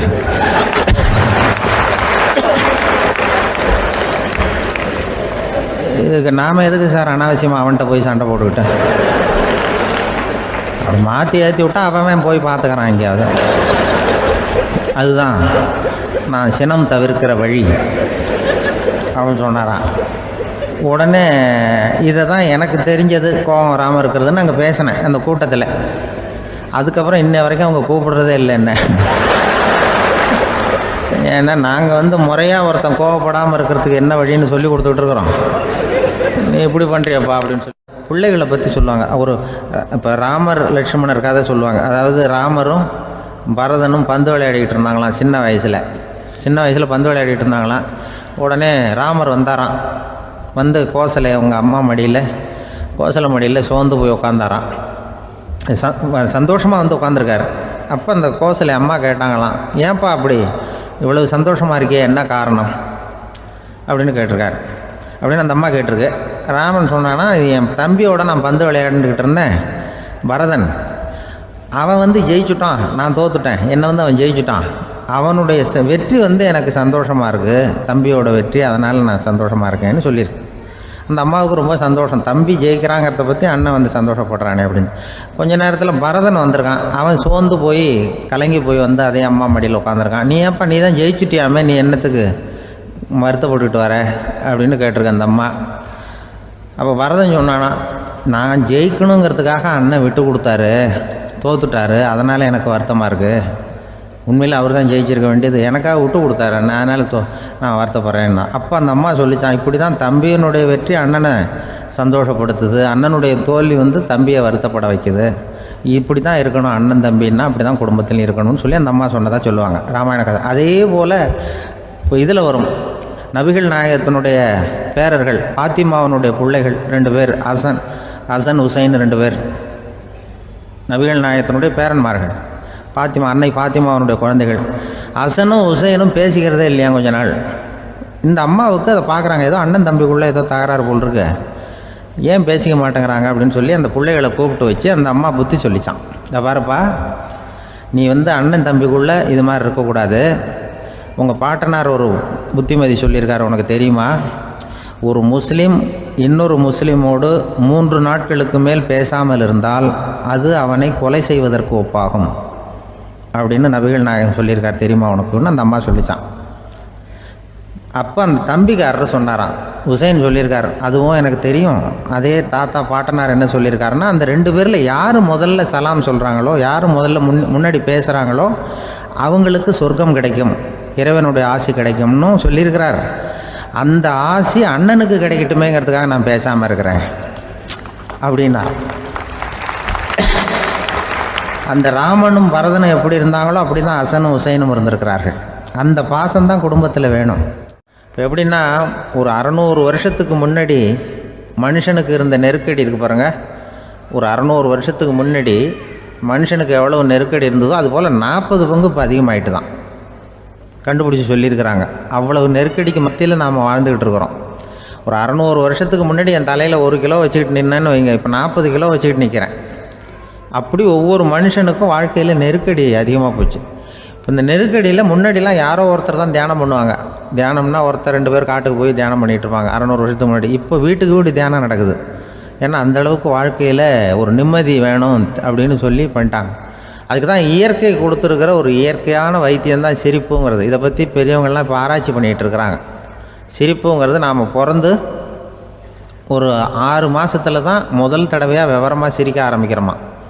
நம்ம பிறந்து 6 மாதத்துக்கு, அதாவது முதல் தடவை சிரிக்க ஆரம்பிக்கிறது ஒரு 6ஆவது வாரம், 1.5 மாதத்தில் தான் குழந்தை விவரமாக சிரிக்க ஆரம்பிக்குது. அப்புறம் அப்படியே சிரிக்க ஆரம்பிக்கிறோமா. அதையெல்லாம் இப்போ கணக்கு எடுத்துருக்குறாங்க. ஒரு குழந்தை ஒரு நாளைக்கு 200 தடவை சிரிக்குதான் ஒரு குழந்தை. பெரியவங்கள்லாம் 15 தடவை சிரிக்கிறாங்களாம். 200 தடவை சிரிச்சுக்கிட்டு இருந்த நாம் அப்படியே குறைஞ்சி 15 ஆகிட்டு. அதனால தான் இருதய நோயெல்லாம் வருது, ஹார்ட் அட்டாக்லாம் வருதுன்னு கண்டுபிடிச்சிருக்கிறாங்க. 200 சிரிப்புக்கு அது இயல்புத்தன்மை, மனுஷனுடைய இயல்புத்தன்மை சிரிக்கிறது. அதுக்கு ஜோக்கே தேவைப்படாது. ஆனால் இப்போ காலங்காலமாக நாம் என்ன போதிக்கப்பட்டு வந்திருக்கிறோம்னா, சிரிப்புங்கிறது ஒரு பாவமான செயல். ஒரு முதலாளிக்கு முன்னாடி தொழிலாளி சிரித்தா மரியாதை குறைச்சல், ஒரு கணவனுக்கு முன்னாடி மனைவி சிரித்தா மரியாதை குறைச்சல், அது மாதிரி ஒரு வாத்தியாருக்கு முன்னாடி பையன் சிரித்தா மரியாதை குறைச்சல், ஒரு ஆஃபீஸருக்கு முன்னாடி பியூனு சிரித்தா மரியாதை குறைச்சல், இப்படின்னு சொல்லி சிரிப்புங்கிறது ஏதோ மரியாதை குறைவான செயல்னு காலங்காலமாக நாம் போதிக்கப்பட்டு வந்திருக்கிறோம். இப்போ மரபு ரீதியாகவே அந்த சிரிப்பு நம்மகிட்ட சிறைப்பட்டுருக்குதான், அடங்கி போச்சு. அந்த சிறைப்பட்டிருக்கிற சிரிப்பை வெளியில் கொண்டு வர்றதுக்கு தான் ஜோக்குன்னு ஒரு சாவியை போட வேண்டியிருக்கு. வேறு இந்த ஜோக்குக்கும் சிரிப்புக்கும் சம்மந்தம் இல்லை. அதை ஏற்கனவே இருக்கிறத வெளில கொண்டு வரதுக்கு ஒரு சாவி மாதிரி உபயோகப்படுதுன்னு இப்போ அதை பற்றி ஆராய்ச்சி பண்ணுறவங்களாம் சொல்கிறாங்க. ஏன்னா சிரிப்புக்கு ஜோக்கு தேவைப்படாது. இப்போ ஒரு குழந்தை தொட்டிலில் படுத்துருக்குன்னு வைங்களேன், குழந்தை தொட்டிலில் இருக்குது, அது முகத்துக்கிட்ட போய் ஒரு கிளுகிழுப்பை ஆட்டுங்க சிரிக்கும். அந்த கிளுகிழுப்பை சத்தமே சிரிக்க வைக்கிறதுல அதுதான் மனுஷனுடைய இயல்புத்தன்மை. அது என்ன ஜோக்காது? சத்தம். ஒரு கிளுகிழுப்பையை கொண்டு போய் குழந்தை முகத்துக்கிட்ட ஆட்டினா சிரிக்குதே, அதுதான் இயல்புத்தன்மை. அதே கிளுகிழுப்பையை ஒரு தாத்தா மூஞ்சிக்கிட்ட ஆட்டுங்க, கோவம் வந்துடும், அடிக்க வருவார். என்னடா விளையாட்டு இது அப்படிம்பாரு. ஏன்னா அவர் சிரிச்சுக்கிட்டு இருந்தவர், அப்படி இருந்தவர் ஒரு காலத்தில். ஒரு கிளுகிழுப்பைக்கு சிரித்தவர் ஒரு காலத்தில் இப்போ கோவப்படுறாருன்னா அந்த அளவுக்கு நம்ம மாறி போயிட்டே வந்துக்கிட்டு இருக்கிறோம். அதனால் அந்த இயல்புத்தன்மை மாறாமல் இருக்கணுங்கிறது ரொம்ப முக்கியம். அதுக்காக எல்லோரையும் குழந்தையாக்க முடியாது. மனுஷன் எல்லோரும் இனிமேல் வயசுங்கிறது கூட ஆகிட்டே தான் இருக்கும். அதுக்காக குறைச்சிக்கிட்டே போக முடியாது. அதுக்கு யாராவது மருந்து கண்டுபிடிச்சாதான் உண்டு. ஆனால் ஒருத்தர் மருந்து கண்டுபிடிச்சாராம், சொல்லுவாங்க. ஒரு டாக்டர் ஒரு மாத்திரை கண்டுபிடிச்சாராம். ஒரு மாத்திரை சாப்பிட்டா ஒரு வயசு குறையும், ஒரு மாத்திரை சாப்பிட்டா ஒரு வயசு குறையும் அப்படின்னு ஒரு மாத்திரையை கண்டுபிடிச்சிருக்காரு. ஒரு பாட்டி அம்மா, 90 வயசு பாட்டி, அது போயிருக்கு. அதே டாக்டர்கிட்ட போய், ஐயா எனக்கு ஒரு பாட்டில் மாத்திரை கொடுங்க, இந்த வயசு குறையிற மாத்திரை அப்படின்றது. அவர் ஒரு பாட்டில் கொடுத்தாரு மாத்திரை. பாரும்மா பாட்டியம்மா, ஒரு மாத்திரை சாப்பிட்டா ஒரு வயசு குறையும், எடுத்துகிட்டு போகணும்னு கொடுத்துருக்காரு டாக்டர். இந்த 90 வயசு பாட்டி எடுத்துகிட்டு வீட்டுக்கு வந்துட்டு மறுநாள் அதே டாக்டர்கிட்ட போயிருக்கு. 30 வயசு பொண்ணாக போச்சான். 30 வயசு பொண்ணாக மாறி அதே டாக்டர்கிட்ட போயிருக்கு. இடுப்பில் ஒரு கை குழந்தை, அது சட்டை கட்ட போடாமல் கெட்டவரில் வாயில் வச்சுட்டு உட்காந்துருக்கு. நேராக டாக்டர்கிட்ட போய், டாக்டர் நேற்று வந்தேன், ஏதோ ஒரு மாத்திரை சாப்பிட்டா ஒரு வயசு குறையினீங்க, நான் ஏதோ ஒரு ஆர்வத்தில் ஒரு 30-40 மாத்திரை சாப்பிட்டேன், இப்படி ஆகிட்டேன் அப்படின்னு. இப்போ டாக்டர் சொல்லியிருக்காரு, இதுக்கு ஏமா வருத்தப்படுற, எல்லோரும் வயசு குறையணும்னு தான் நினைக்கிறாங்க, உனக்கு வயசு குறைஞ்சிட்டுது, நீ சந்தோஷப்படு, இதுக்கே மறுபடியும் என்னட்ட வந்திருக்கிற அப்படின்னாரான் டாக்டர். அப்போ அந்த அம்மா சொல்லித்தேன், என்னை பற்றி பரவாயில்ல டாக்டர், என் இடுப்பில் பாருங்கள் கை குழந்தை, இது சட்டை கிட்ட போடாமல் உட்காந்துருக்கு, கட்டவரில் வாயில் வச்சுட்டு உட்காந்துருக்கு, இது ரொம்ப ஆர்வத்தில் ஒரு 70 மாத்திரையை சாப்பிட்டு விட்டுது, இது என் வீட்டுக்காரரு. இவர் இடுப்பை விட்டு கீழே இறங்க மாட்டேங்கிறாரு. நான் எதையாவது கொடுத்து இனிமேதான் வயசை கூட்டி இறக்கி விடுங்க டாக்டர் அப்படின்னு தான். அவர் ஏதோ நமக்கு இதுக்கும் சம்மந்தம் இல்லைங்கிறது மாதிரி கட்டாரில் வச்சுட்டு அவர் பாட்டு உட்காந்துருக்கார். ஏதோ நமக்கு இந்த உலகமே இல்லை, நமக்கு சம்மந்தம் இல்லைங்கிற மாதிரி உட்காந்துருக்காரு. இப்படியே நான் தூக்கிட்டு எங்கே அலையிறது அப்படின்னு தான். அதனால் வயசை குறைக்கிறது இயற்கைக்கு விரோதமாக நாம் பண்ண முடியாது. ஆனால் இந்த இயல்புத்தன்மை மாறாமல் வச்சுக்கலாம். குழந்தை மாதிரி மாற முடியாதே தவிர அந்த குழந்தை தன்மையோடு வாழறதுக்கு கற்றுக்கணும். அதுதான் வாழ்க்கையில் இன்பமாக வாழறதுக்கு வழி. குழந்தைத்தனமாக இருக்கக்கூடாது, குழந்தை தன்மையோடு இருக்கணும்னு சொல்லுவாங்க. குழந்தை தன்மைங்கிறது வேறு, குழந்தைத்தனம்ங்கிறது வேறு. அப்படி ஒரு மாத்திரை கண்டுபிடிச்சிட்டா இப்போ யாராவது ஒருத்தவங்க இடுப்பில் குழந்தைய தூக்கிட்டு போனால் போய் கேட்கணும், ஏம்மா இது ஏன் வீட்டுக்காரரா உன் குழந்தையா அப்படின்னு கேட்டு அதுக்கப்புறம் அவருக்கு வணக்கம் சொல்லணும்.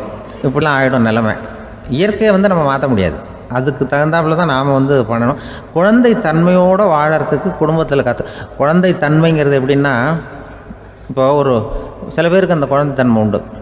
ஒரு வீட்டில் ஒரு புள்ள படுத்துருக்கு, அம்மா எழுப்புறாங்க, காலேஜுக்கு நேரமாச்சு எழுந்திரிப்பா, காலேஜுக்கு நேரமாச்சு எழுந்திரிப்பா அப்படின்ட்டு. அந்த அம்மா அந்த புள்ளை சொல்லியிருக்கு, ஐயோ எனக்கு காலேஜுக்கு போகிறதுக்கே பிடிக்கலம்மா, என்னை தொந்தரவு பண்ணாத, காலேஜுக்கு போகிறதுக்கு எனக்கு பிடிக்கல அப்படின்னு தான். அப்போ அந்த அம்மா சொல்லியிருக்கு, ஏன் உனக்கு காலேஜுக்கு போகிறதுக்கு பிடிக்கல, கல்லூரிக்கு போகிறதுக்கு, அதுக்கு 2 காரணம் சொல்லு அப்படின்னுருக்க. அப்போ அந்த புள்ளை சொல்லிச்சான், ஏன் பிடிக்கலன்னா, கல்லூரியில் இருக்கிற வாத்தியாருக்கும் என்னை பிடிக்க மாட்டேங்குது, ஆசிரியர்களுக்கும். 2வது காரணம், கல்லூரியில் படிக்கிற மாணவர்களுக்கும் என்னை பிடிக்கல, அதனால் நான் காலேஜுக்கு போக மாட்டேன்ற குழந்தை புள்ள சொல்லியிருக்கு. அம்மா அப்படிலாம் நீ இதுக்காக போகாமல் இருக்கக்கூடாது, நீ போய் தான் ஆகணும் அப்படின்னு பிடிவாதமாக அந்த அம்மா பிள்ளைய எழுப்புனாங்களாம். சரி நான் எதுக்கு காலேஜ் போகணும்னு சொல்கிறேன், அதுக்கு நீ 2 காரணம் சொல்லு அப்படின்னு தான் அந்த புள்ள. அப்போ அந்த அம்மா சொன்னாங்களாம், நீ ஏன் காலேஜுக்கு போகணும்னா, முதல் காரணம் உனக்கு வயசு 52, 2வது காரணம் நீ தான் பிரின்சிபால் அப்படின்னு தான். என்ன இருந்தாலும் அவங்க அம்மாவுக்கு அது புள்ள தானே, அதுதான் குழந்தை தன்மைங்கிறது. 52 வயசுலேயும் குழந்தை தன்மையோடு இருக்கார் பாருங்கள், அதுதான் அந்த குழந்தை தன்மையோடு வாழறது தான் வெற்றிக்கு வழின்னு சொல்லுவாங்க. ஒரு அம்மா சொல்லுது, அதாவது கணவன் மனைவியாக இருந்துட்டு அப்புறம் விவாகரத்து வாங்கிட்டு அதுக்கப்புறம் அந்த அம்மா பேசுகிறத நேற்று தொலைக்காட்சியில் போட்டாங்க. அது என்ன சொல்லுதுன்னா, நாங்கள் கணவனும் மனைவியாக இருக்கிறப்போ எங்களுக்குள்ளே சண்டை வந்துக்கிட்டு இருந்தது, இப்போ விவாகரத்து வாங்கிட்டு இப்போ நண்பர்களாக இருக்கிறோம், இப்போ சண்டையே வர்றதில்லை எங்களுக்குள்ளே அப்படி பாருங்கள், கணவன் மனைவியாக இருந்தப்போ சண்டை வந்து தான் விவாகரத்து வாங்கினது, மறுபடியும் நாங்கள் நல்லபடியாக தான் இருக்கிறோம், ஒன்றும் எங்களுக்கு சண்டை வரல. அப்படி இருக்குது இப்போ காலம் போய்கிட்டு இருக்கு. நேற்று அப்படி ஒரு இது என் கூட வேலை பார்க்குறப்போ ஒரு அம்மா இருந்தாங்க. அவங்க எப்போதும் அவங்க வீட்டுக்காரர் படத்தையே வச்சுருப்பாங்க, கையில் பத்திரமா வச்சுருப்பாங்க. அவ்வளவு மரியாதை மதிப்புன்னு சொல்லி நாங்கள்லாம் அவங்கள பெருசாக நினைப்போம். இது எதுக்குமா அவங்க வீட்டுக்காரர் படத்தை பத்திரமா இல்லை கையிலேயே வச்சுருக்கீங்களே, ஆஃபீஸுக்கெல்லாம் எடுத்துகிட்டு வந்து வச்சு அடிக்கடி எடுத்து பார்த்துக்குவாங்க. அவ்வளவு பிரியமாக அவங்க வீட்டுக்காரர் இல்லை. ஆமாம், எனக்கு ஏதாவது பிரச்சனை வந்துவிடுதுன்னா உடனே எங்கள் வீட்டுக்காரர் படத்தை எடுத்து பார்ப்பேன். பரவாயில்லையே இப்படி ஒரு இதாக. ஆமாம், இதை பார்த்துட்டு நினச்சிக்குவேன், இதை விட பிரச்சனை வேறு என்ன இருந்துட போகுது உலகத்தில் அப்படின்னு நினச்சிக்குவேன். உடனே எனக்கு எல்லாம் போயிடும் அப்படின்ட்டு தான். அப்படி ஒரு அம்மா இருந்தாங்க, இப்போவும் இருக்காங்க, வேலை பார்த்துக்கிட்டு இருக்காங்க. அப்படிலாம் நீங்கள் இருக்கிற தாய்மார்கள் பெண்கள் யாராவது அப்படி கூட பண்ணலாம். எப்போதுமே உங்கள் வீட்டுக்காரர் படத்தை கையில் வச்சுக்கோங்க. அது ஒரு யோசனை, குடும்பம் குதூகலமாக இருக்கிறதுக்கு அது ஒரு யோசனை. அதே மாதிரி இவங்களும் அவங்க படத்தை வச்சுக்கலாம், வச்சுக்கிட்டு பிரச்சனை வரும்பொழுது பார்த்துக்கணும். இதை விட நமக்கு என்ன வந்துட போகுது பெருசாக அப்படி தான் இருக்கணும். குடும்பம் நல்லபடியாக இருக்கணும்னா அதுக்கு இப்போ சொல்லுவாங்க, கடவுளே ஒரு வீட்டு கணவன் வீட்டு தலைவர் கனவுல வந்தாராம். கடவுள் இது மாதிரி உன்னை விட்டுட்டு உங்கள் குடும்பத்தை உன்னையெல்லாம் விட்டுட்டு போக போகிறேன்னா, அதனால் ஏதாவது வரம் வேணும்னா கேட்டு போய் வாங்கிக்கோ அப்படின்னு கடவுள் சொன்னாராம் இந்த குடும்ப தலைவர்கிட்ட. அவருக்கு என்ன கேட்குறதுன்னு புரியல. கடவுள் விட்டுட்டு போகிறேங்கிறாரு, ஏதாவது வரம் கேட்டுக்கோ அப்படின்னு நம்ம என்ன பண்ணுறது, என்ன கேட்குறதுன்னு ஒன்றும் புரியல. குழம்பிக்கிட்டு இருந்தான் அந்த ஆள் கனவுல. இப்போ கடவுள் சொன்னாராம், சரி நீ ரொம்ப குழப்பமாக இருக்க, நாளைக்கு மறுபடியும் உன் கனவுல வரேன், அதுக்குள்ளே நீ முடிவு பண்ணி வை, உனக்கு என்ன வரம் வேணுமோ கேட்டு வாங்கிக்கோ, உனக்கு வரம் கொடுத்துட்டு நான் போயிடுறேன், உன்னை விட்டுட்டு போகிறதா நான் முடிவு பண்ணிட்டேன் அப்படின்ட்டுருக்காரு கடவுள். சரி ஒரு நாள் அவகாசம் கொடுங்க, நாளைக்கு நான் அதுக்குள்ளே முடிவு பண்ணி வைக்கிறேன்ட்டு அவர் வந்தார். மறுநாள் முழிச்சுக்கிட்டு மனைவி மகன் மக்கள் எல்லோரையும் கூப்பிட்டார், குடும்பத்தில் எல்லாரையும். இப்படி வாங்க, இது மாதிரி நேற்று கனவுல வந்தார் கடவுள், நம்மளை விட்டுட்டு போக போகிறாராம், என்ன வரம் வேணும்னு கேட்டு வாங்கிங்கோ அப்படின்னு போய் சொல்லிட்டார். என்ன கேட்குறதுன்னா அப்படின்னு அந்த கணவன் கேட்குறான். இந்த மனைவி சொல்கிறாங்க, என் உடம்பு பூரா நகையாக இருக்கணும் அப்படின்னு கேள் அப்படின்ட்டுருக்கு. அதுக்குள்ளே அந்த ஒரு பொண்ணு ஓடி அப்படிலாம் கேட்காதப்பா கடவுள்கிட்ட, இப்போ இருக்கிற சொத்து எவ்வளோ இருக்கோ அதுபோல் இன்னொரு பங்கு வேணும்னு கேள் அப்படின்னு. அந்த பையன் அவன் வேறு சொன்னான், அவன் அது நமக்கு இது போல் ஒரு 10 பங்காவது வேணும், 2 பங்களாக கார் வேணும் அப்படின்னு அவன் ஒரு லிஸ்ட்டை கொடுத்தான். இவர் என்ன கேட்குறதுன்னு முடிவு பண்ணுறதுக்குள்ள அங்கே வேலை செய்கிற அம்மா, ஒரு வயசான அம்மா வந்திருக்கு, வேலை செய்கிற அம்மா. அது சொல்லிச்சான் இவர்கிட்ட, தப்பாரு கடவுள்கிட்ட அப்படிலாம் கேட்காதப்பா, நாளைக்கு வரும்பொழுது என்ன வர வேணும்னா எங்கள் குடும்பத்தில் எல்லாரும் அன்பாக இருக்கணும் பாசமாக இருக்கணும்னு கேட்டு வாங்கிக்கோ வரத்தை, அன்பு பாசம் குடும்பத்தில் எப்போதும் நிலவணும்னு கேட்டு வாங்கிக்கோ, வேறு எல்லாம் நம்ம பார்த்துக்கலான்னு இந்த பெரியம்மா சொல்லித்தான். மறுநாள் அதே மாதிரி படுத்து தூங்கினார். கடவுள் கனவுல வந்தார். கேட்கும்பொழுது இவர் சொன்னாராம், ஐயா எனக்கு எங்கள் குடும்பத்தில் நாங்கள் கணவன் மனைவி புள்ள குட்டி எல்லாம் பாசமாக இருக்கணும் அன்பாக இருக்கணும், இதுதான் எங்களுக்கு வர வேணும் அப்படின்னு கேட்டாராம். இவர் கேட்டதும் கடவுள் தலையை சொரிய ஆரம்பிச்சிட்டாராம். ஏன் என்ன யோசிக்கிறீங்கன்னு கேட்டிருக்காரு. நீங்கள் அன்பாக பிரியமாக இருந்தீங்கன்னா அப்புறம் ஏன் நான் உங்களை விட்டுட்டு போக போகிறேன், நான் ஏற்கனவே இல்லைங்கிறதுனால தான் உங்களை விட்டு போகலாம்னு முடிவு பண்ணியிருந்தேன். இப்போ நீங்கள் ஏற்கனவே பாசமாக இருந்தீங்கன்னா நான் இனிமேல் போக மாட்டேன், அதனால் ஏன் முடிவும் மாற்றிக்க வேண்டியது தான், உங்கள் கூட தான் இருக்க போகிறேன்னாராம். இப்படி ஒரு கதை சொல்லுவாங்க. அதனால் ஒரு குடும்பத்தில் அந்தந்த உறவு முறைகள் சரியாக இருக்கிற வரைக்கும் எல்லாம் நல்லாயிருக்கும். அங்கே தான் இறைவன் வாழும் இல்லம்ங்கிறாங்களே, அதுதான் அதில் அந்த குடும்ப தலைவருங்கிறவர் கணவன் அப்படிங்கிறதுனால அவருக்கு தான் பொறுப்பு. அவருக்கு நிறைய சகிப்புத்தன்மை வேணும், கோபம் வரக்கூடாது, யார் என்ன சொன்னாலும் போகணும். சில கணவன்மார்கள் எது சொன்னாலும் மனைவி தட்டுறதில்லை, அங்கே போனால் போவாங்க, எதுக்கு போக சொல்கிறேன்னு கேட்குறதில்ல, போகிறது, இங்கே வான்னா வர்றது. திருவள்ளுவர் மனைவி இருந்தாருன்னு சொல்கிறாங்கல்ல, அது மாதிரி. அது எப்படின்னா ஒருத்தர் சொன்னார், அது அப்படி இல்லை, அதுக்கு ஒரு கதை சொன்னார். ஹிட்லர் வந்தாராம் ஒரு தடவை, ஒரு பெரிய கப்பல் மேலே, கப்பலுடைய மேல் தளத்தில் ஹிட்லர் வந்துக்கிட்டு இருக்கார். ஒரு இங்கிலீஷ் கேப்டன் எதிரில் நிற்கிறான். அவனுக்கு பெரிய ஆச்சரியம், இந்த ஆள் எப்படி இப்படி ஒரு தனி மனிதனாக இருந்துக்கிட்டு உலகத்தையே இப்படி இந்த பாடுபடுத்துகிறார் அப்படின்னு சொல்லி, உன்னுடைய வெற்றிக்கு என்ன காரணம்னு கேட்டாராம் அந்த இங்கிலீஷ் கேப்டன். இப்போ ஹிட்லர் சொன்னாராம், என்னுடைய வெற்றிக்கு காரணம் என்கிட்ட வேலை செய்கிற ஊழியர்கள், நான் கிழிச்ச கோட்டை தாண்ட மாட்டாங்க, நான் என்ன சொல்கிறேனோ அதை உடனே செய்வாங்க, ஏன் எதுக்குன்னு எதிர்த்து பேச மாட்டாங்க, அதுதான் என்னுடைய வெற்றிக்கு காரணம் அப்படின்னு சொல்லி அதை நிரூபித்து காட்டுறேன் பார் அப்படின்னு சொல்லி கையை தட்டினாராம் ஹிட்லர். உடனே ஒரு சிப்பாய் எங்கேருந்து லெஃப்ட் ரைட் போட்டு சல்யூட் பண்ணி நின்னான். உடனே ஹிட்லர் சொன்னார், நீ அப்படியே இந்த கப்பல் மேல் தளத்துலேருந்து அப்படி கடலில் விழுந்து செத்து போடா அப்படின்னு பொத்துன்னு குதிச்சுட்டான். எதுக்கு சொல்கிறேன் என்ன இதில், உடனே குதிச்சு செத்து போட்டான். இவருக்கு பெரிய ஆச்சரியம் கேப்டனுக்கு. ஹிட்லர் சொன்னார், இதுதான் என்னுடைய வெற்றி காரணம், தப்பார் இன்னொருத்தனை கூப்பிட்றேன் அப்படின்னு தட்டினா இந்த பக்கத்துலேருந்து ஒருத்தன் வந்தான், லெஃப்ட் ரைட்னு வந்துடுன்னா, நீ இப்படி குதிச்சு செத்து போடா அப்படின்னு பொத்துன்னு குதிச்சிட்டான். எதுக்கு போக சொல்கிறீங்கன்னு ஒன்றுமே கேட்கல, குதினா உடனே குதிச்சிட்டான். அப்போ ஹிட்லர் சொன்னார், இதே மாதிரி என்னுடைய ஒவ்வொரு ஊழியர்களும் இருக்கிறாங்க, நானும் ஊழியர்களை இழக்கிறதுக்கு தயாராக இல்லை, தப்பாருக்கு தயாராக இருப்பேன் எப்போதும், தப்பார் இன்னொருத்தரம் தட்டுறேன்னு இன்னொருத்தர் வந்தார். எதிர்த்தாப்புலேருந்து ஒருத்தன் லெஃப்ட் ரைட் சல்யூட் அடித்தான். நீயும் குதிச்சு செத்து போடான்ருக்கார் ஹிட்லர். இவனால் பொறுக்க முடியல, இந்த இங்கிலீஷ் கேப்டன் அனாவசியமாக ஒவ்வொருத்தனாக குதிச்சுட்றானேன்னு சொல்லி ஓடி போய் அவனை குதிச்சிட்டான். குதிக்கிறதுக்கு முன்னாடி பிடிச்சி தனியாக எடுத்துகிட்டு போட்டான். தனியாக எடுத்துகிட்டு போய் அந்த சிப்பாய்கிட்ட கேட்டாரான் அந்த இங்கிலீஷ் கேப்டன், ஏன்ப்பா அந்த ஆள் குதிக்க சொல்கிறான்னா நீ ஏன் எதுக்குன்னு கேட்குறது இல்லையா, உடனே குதித்து செத்து போகிறீங்களே, இதெல்லாம் என்ன அநியாயம் அப்படின்ட்டுருக்கான் அந்த இங்கிலீஷ் கேப்டன் கையை பிடிச்சிக்கிட்டு. உடனே அந்த சிப்பாய்க்கு கோவம் வந்துட்டு தான், உடையா கையை, இவன்ட்ட வேலை பார்க்குறத விட உழுந்து செத்து போகலான்னு நான் குதிக்கிறான், என்ன அனாவசியமாக எதுக்கே இருக்க சொல்கிறேன் அப்படின்னு சொல்லி குதிச்சுட்டானா. அதனால் இந்த உடனே சொல்கிறத செய்கிறாங்க பாருங்கள், அவங்கள நம்பக்கூடாது. கணவன்மார்களுக்கு ஒரு எச்சரிக்கை, சொல்கிறத உடனே செஞ்சுருவாங்க மனைவி, நீ அங்கே போனால் போங்க வரணும் அது ஹிட்லர் மாதிரி நினைக்கிறாங்கன்னு அர்த்தம். இதுகிட்ட பேசிக்கிட்டு இருக்கிறத விட சொல்கிறத செஞ்சுட்டு போடுவோமே, அப்படி சமாளிக்கிற கணவன்மார்கள் உண்டு. குடும்பத்தில் அப்படிலாம் இருந்து சமாளிக்கிறாங்க.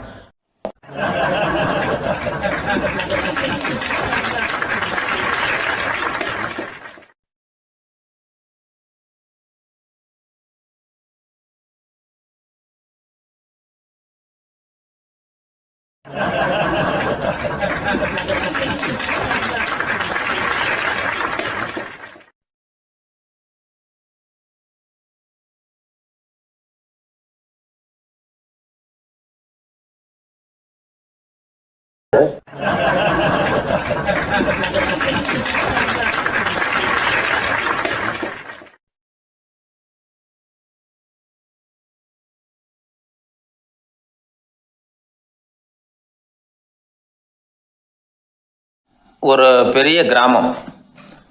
அந்த கிராமத்தில் ஒரு பண்ணையார் வீடு, அதுதான் அந்த கிராமத்திலே பெரிய வீடு.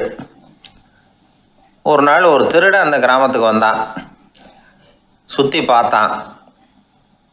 அந்த பண்ணையார் வீடு கண்ணில் பட்டுது. இன்னைக்கு ராத்திரி இந்த வீட்டில் தான் நம்ம தொழிலை ஆரம்பிக்கணும் அப்படின்னு சொல்லி அவன் முடிவு பண்ணிக்கிட்டான். ஏன்னா அதுதான் அந்த கிராமத்திலே கொஞ்சம் பெரிய வீடு, அங்கே தான் அவன் எதிர்பார்க்குறது ஏதாவது கிடைக்கும் அப்படிங்கிறது அவனுடைய முடிவு. நடு ராத்திரி அவன் மெதுவாக சுவரேறி குதித்து அந்த பெரிய வீட்டுக்குள்ளே புகுந்தான். அங்கே போய் பார்த்தா முக்கியமான இடங்கள்ல எல்லாம் காவலுக்கு ஆள் நின்றுட்டு இருக்கிறாங்க ராத்திரி நேரத்தில்.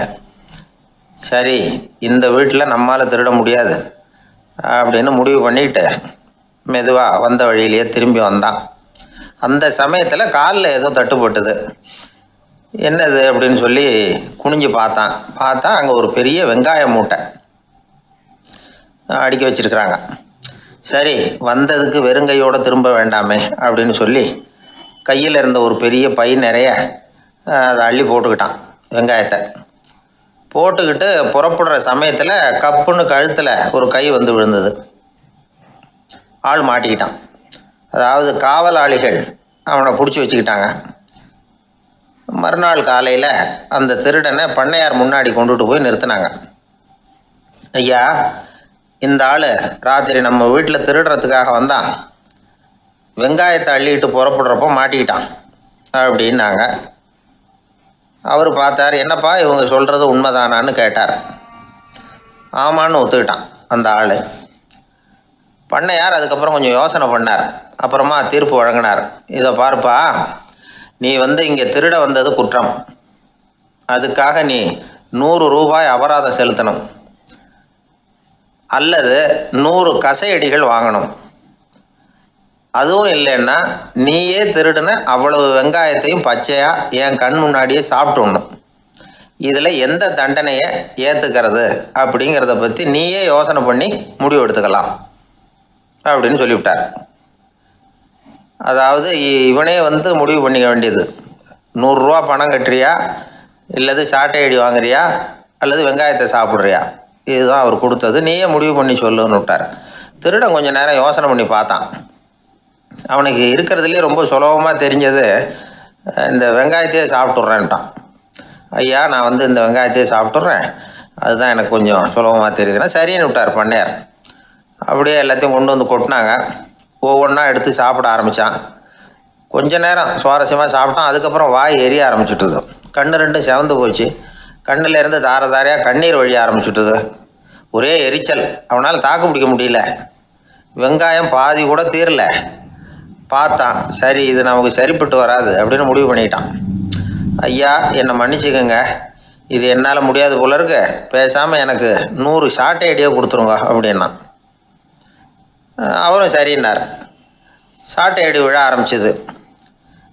அதுவும் ஆரம்பத்தில் ஒரு மாதிரியாக இருந்தது. ஒரு 60 அடிகள் விழுற வரைக்கும் தாங்கினான். அதுக்கு மேலே அவனால் முடியல, தாக்கு பிடிக்க முடியல. ஐயா, என்னை மன்னிச்சுக்கோங்க அப்படின்னு மறுபடியும் பண்ணையார் காலில் விழுந்தான். ஐயா, இதுவும் எனக்கு சரிப்பட்டு வராது போல இருக்கு, பேசாமல் 100 ரூபா அபராதமே கட்டிவிட்றேன் அப்படின்னா. அதே மாதிரி பணத்தை எடுத்து கொடுத்துட்டு அவன் பாட்டுக்கு போனான். இப்படி ஒரு கதை உண்டு. இந்த கதையை உலக புகழ்பெற்ற மனோதத்துவ மேதை எம் ஸ்காட் பெக் ஒரு உதாரணமாக எடுத்து சொல்கிறார். எதுக்காக அவர் எடுத்து சொல்கிறாருன்னா, இந்த முடிவெடுக்கும் திறன் அப்படிங்கிறத விளக்கிறதுக்காக. வாழ்க்கையில் முடிவெடுக்கிற திறன் நம்ம ஒவ்வொருத்தருக்கும் ரொம்ப அவசியம். எந்த சந்தர்ப்பத்தில் எப்படி முடிவெடுக்கிறோம் அப்படிங்கிறத வச்சு தான் நம்ம வாழ்க்கை அமையும். எவ்வளவு தான் பணம் இருந்தாலும் சரி, எவ்வளவு தான் படிச்சிருந்தாலும் சரி, இந்த முடிவெடுக்கிற திறன் சரியாக இல்லைன்னா வாழ்க்கையில் பல சறுக்கல்களை சந்திக்க வேண்டியிருக்கும். நாம் முடிவுகள் எடுத்தால் அந்த முடிவுகளால் ஏற்படக்கூடிய விளைவுகளுக்கு நாம் பொறுப்பு ஏற்க வேண்டி இருக்குமே அப்படிங்கிற பயத்தினால முடிவெடுக்கிற அதிகாரத்தை பல சமயங்களில் நாம் மற்றவங்களுக்கு தாரவாத்து கொடுத்துட்றோம். நாமே முடிவெடுக்கக்கூடிய திறமையை வளர்த்துக்கிறது தான் ரொம்ப முக்கியம். ஒருத்தர் சொன்னார், சார், சின்ன சின்ன பிரச்சனைகள்ல எல்லாம் எங்கள் வீட்டில் என் மனைவி முடிவு எடுக்க விட்டுருவேன், பெரிய பிரச்சனைகள்ல எல்லாம் நான் தான் முடிவெடுப்பேன் அப்படின்னார். பரவாயில்லையே அப்படின்னு சொல்லி, சின்ன சின்ன பிரச்சனைகள்னா எதுங்க அப்படின்னு கேட்டேன். ஒன்றும் இல்லை, இந்த வீட்டு வருமானத்தை பெருக்கிறது எப்படி, வீட்டு செலவை சரி கட்டுறது எப்படி, வீட்டு செலவுக்கு வாங்கியிருக்கிற கடனை அடைக்கிறது எப்படி, இதெல்லாம் சின்ன சின்ன பிரச்சனைகள், என் மனைவிக்கிட்ட முடிவெடுக்கிற விஷயத்தை விட்டுருவேன்னார். பெரிய பிரச்சனை தான் நான் எடுத்துக்குவேன்னார். அப்படின்னா பெரிய பிரச்சனைன்னா எது சார் அப்படின்னு கேட்டேன். அது என்னென்னா, இந்த உலக பொருளாதாரத்தை மேம்படுத்துறது எப்படி, 21ஆம் நூற்றாண்டில் என்னென்ன சவால்களை சந்திக்க வேண்டியிருக்கும் உலகம், இதெல்லாம் நான் பார்த்துக்குவேன் அப்படின்னார். பாருங்கள், இது பிரச்சனைகள்லேருந்து தப்பிக்கிற வழி. அதனால் வாழ்க்கையில் பிரச்சனைகளை சந்திக்கிறதுக்கு தயங்கக்கூடாது. அதே மாதிரி சரியான நேரத்தில் சரியான முடிவு எடுக்கிறதுக்கு நாம் கற்றுக்கணும். அது ரொம்ப முக்கியம்.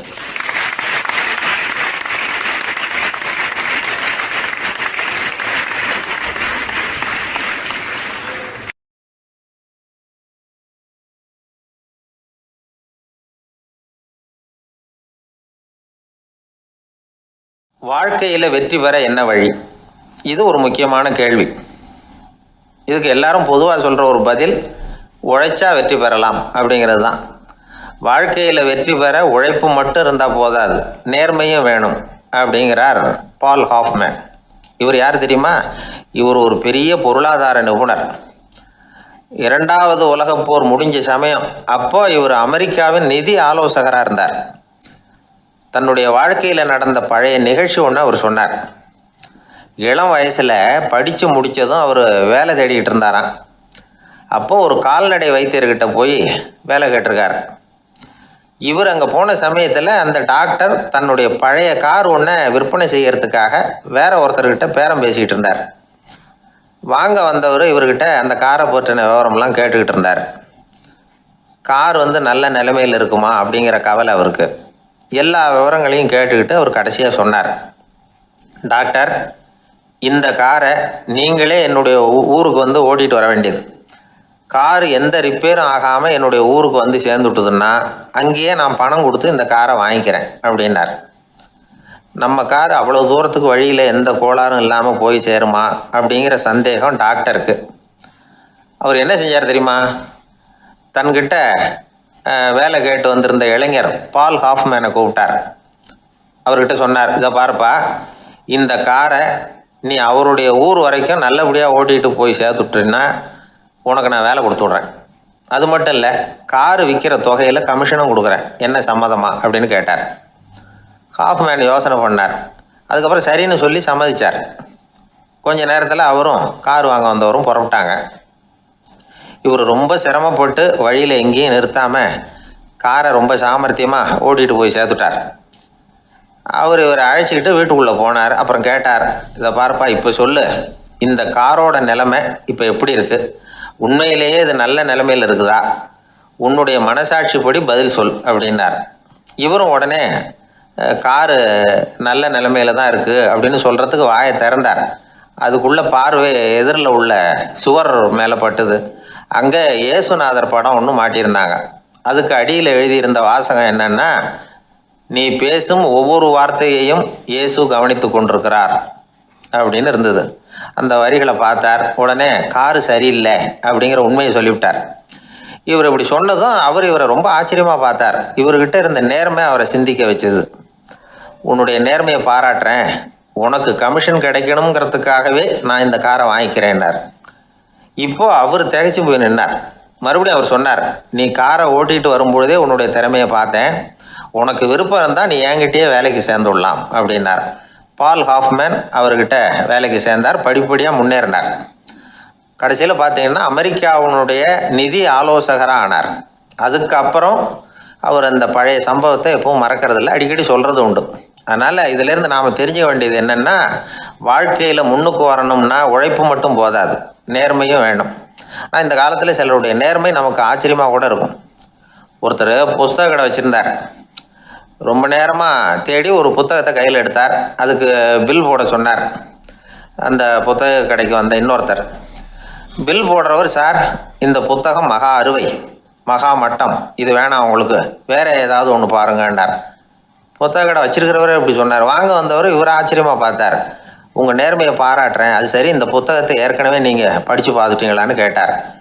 அதை படித்து வேற பார்க்கணுமான்னார்.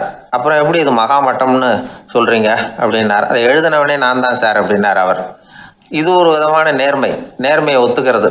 எப்படி இருந்தாலும் வாழ்க்கையில் உழைப்பும் நேர்மையும் உயர்வதற்கு வழிகள். உழைப்பை விட நேர்மை முக்கியம் அப்படிங்கிறத புரிந்து கொண்டால் வாழ்க்கையில் வெற்றி நிச்சயம்.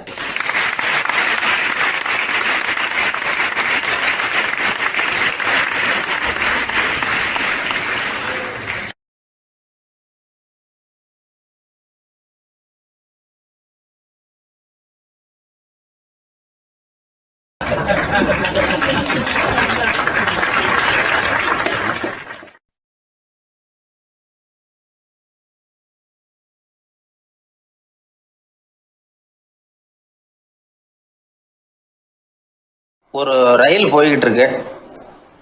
அதில் ஒரு பெரியவர் பிரயாணம் பண்ணிகிட்டு இருக்கிறார். எதிரில் ஒரு பெரிய அதிகாரி, ஐஏஎஸ் ஆஃபீஸர் உட்காந்துருக்கிறார்.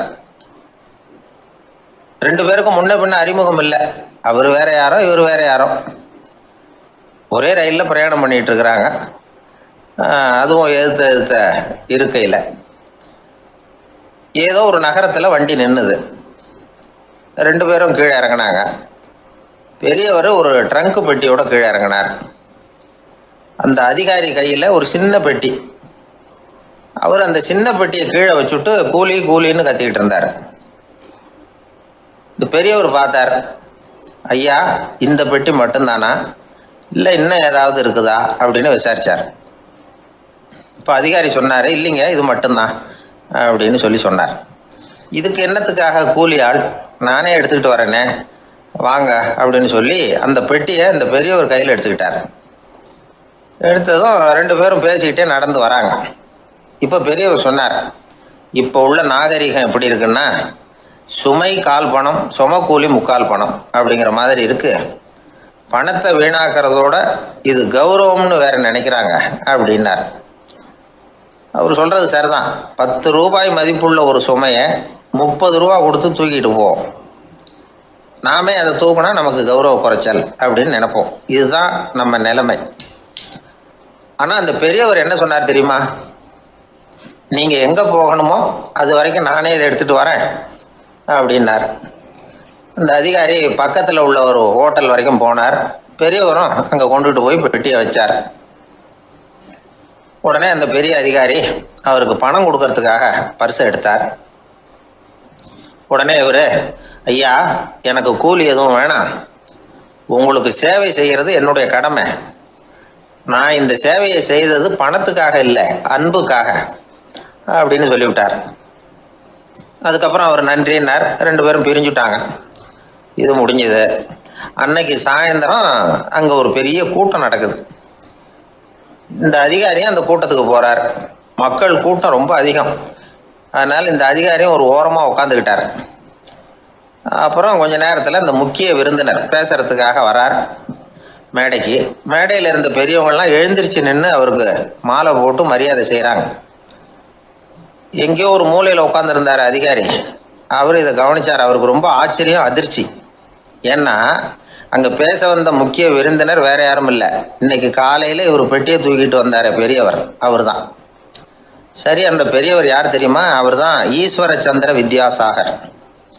கூட்டம் முடிஞ்சது. அதிகாரி அவரை தேடி ஓடினார். அவர் கைகளை பிடிச்சிக்கிட்டார். ஐயா, என்னை மன்னிச்சுருங்க அப்படின்னாரு. அப்புறம் சொன்னார், அகங்காரங்கிற கெட்ட புத்தி தான் உண்மையை கண்கள்ல இருந்து மறைக்குது, அகங்காரம் தான் மனுஷனை அழிக்குது. நீங்கள் ரொம்ப பெரிய மனிதர், இருந்தாலும் மனிதத்தன்மையோடு நடந்துக்கிறீங்க. இந்த அன்பு, தயவு, பொறுமை இதெல்லாம் இல்லைன்னா மனிதனாக இருக்கிறதுல என்ன பிரயோஜனம் அப்படின்னு சொல்லிவிட்டு அந்த அதிகாரி போனாராம். மனிதத்தன்மைன்னா என்ன அப்படிங்கிற கேள்விக்கு இந்த பெரியவர் ஒரு உதாரணம். இப்பெல்லாம் அப்படியா இருக்கிறாங்க? ஒரு பெரியவர் ஒரு பெட்டியை தூக்கிட்டு வந்துக்கிட்டு இருக்கிறார். ஒரு இளைஞன் ஓடி வந்தான். கொடுங்க சார், நான் தூக்கிட்டு வரேன்னா. கொடுத்தார். வாங்கி தலையில் வச்சுக்கிட்டான். அப்புறம் சொன்னான், அடுத்தவங்க சிரமப்படக்கூடாதுங்கிறது என்னுடைய கொள்கை அப்படின்னா.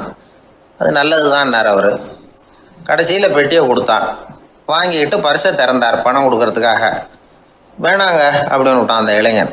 ஏன்னார், நான் சொன்னேன் அடுத்தவங்க சிரமப்படக்கூடாதுங்கிறது என்னுடைய கொள்கைன்னு, அதனால் உங்களுக்கு சிரமம் கொடுக்கக்கூடாதுங்கிறதுக்காக வரும்பொழுது நானே உங்கள் பர்ஸை எடுத்து வேணுங்கிற பணத்தை எடுத்துக்கிட்டு திருப்பி உங்கள் பாக்கெட்லேயே போட்டுட்டேன் அப்படின்னா. இப்படி இருக்குது இந்த காலம். அதனால் வாழ்க்கையில் அன்பு, தயவு, பொறுமை இதெல்லாம் ரொம்ப அவசியம் அப்படிங்கிறத நாம் புரிஞ்சுக்கணும்.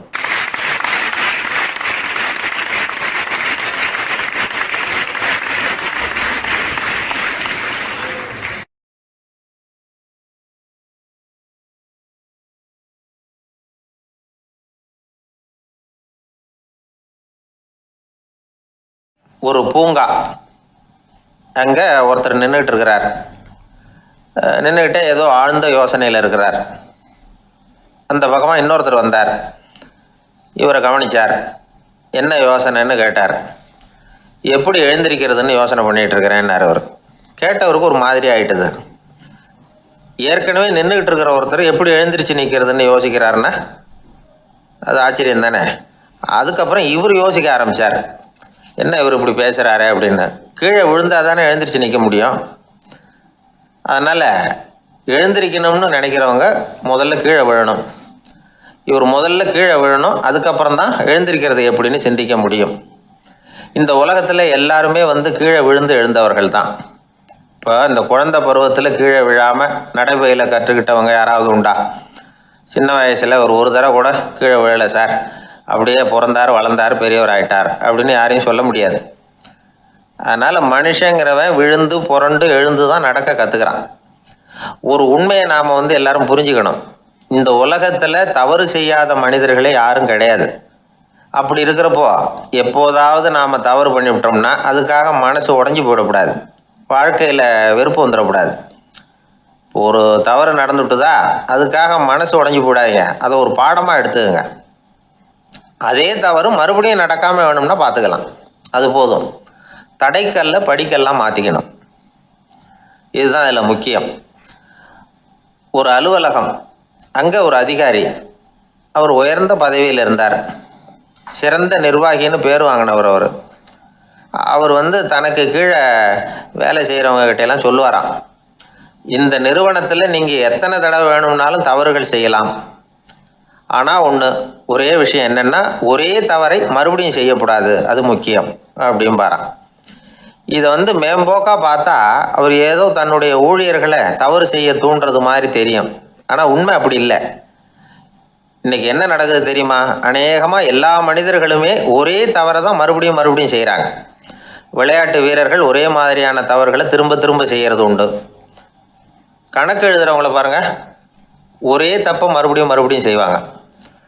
அலுவலகம் வருகிறவர்களை கவனிங்க, ஒரு நாள் தாமதமாக வந்தால் பரவாயில்ல, தினமும் தாமதமாக வருவாங்க.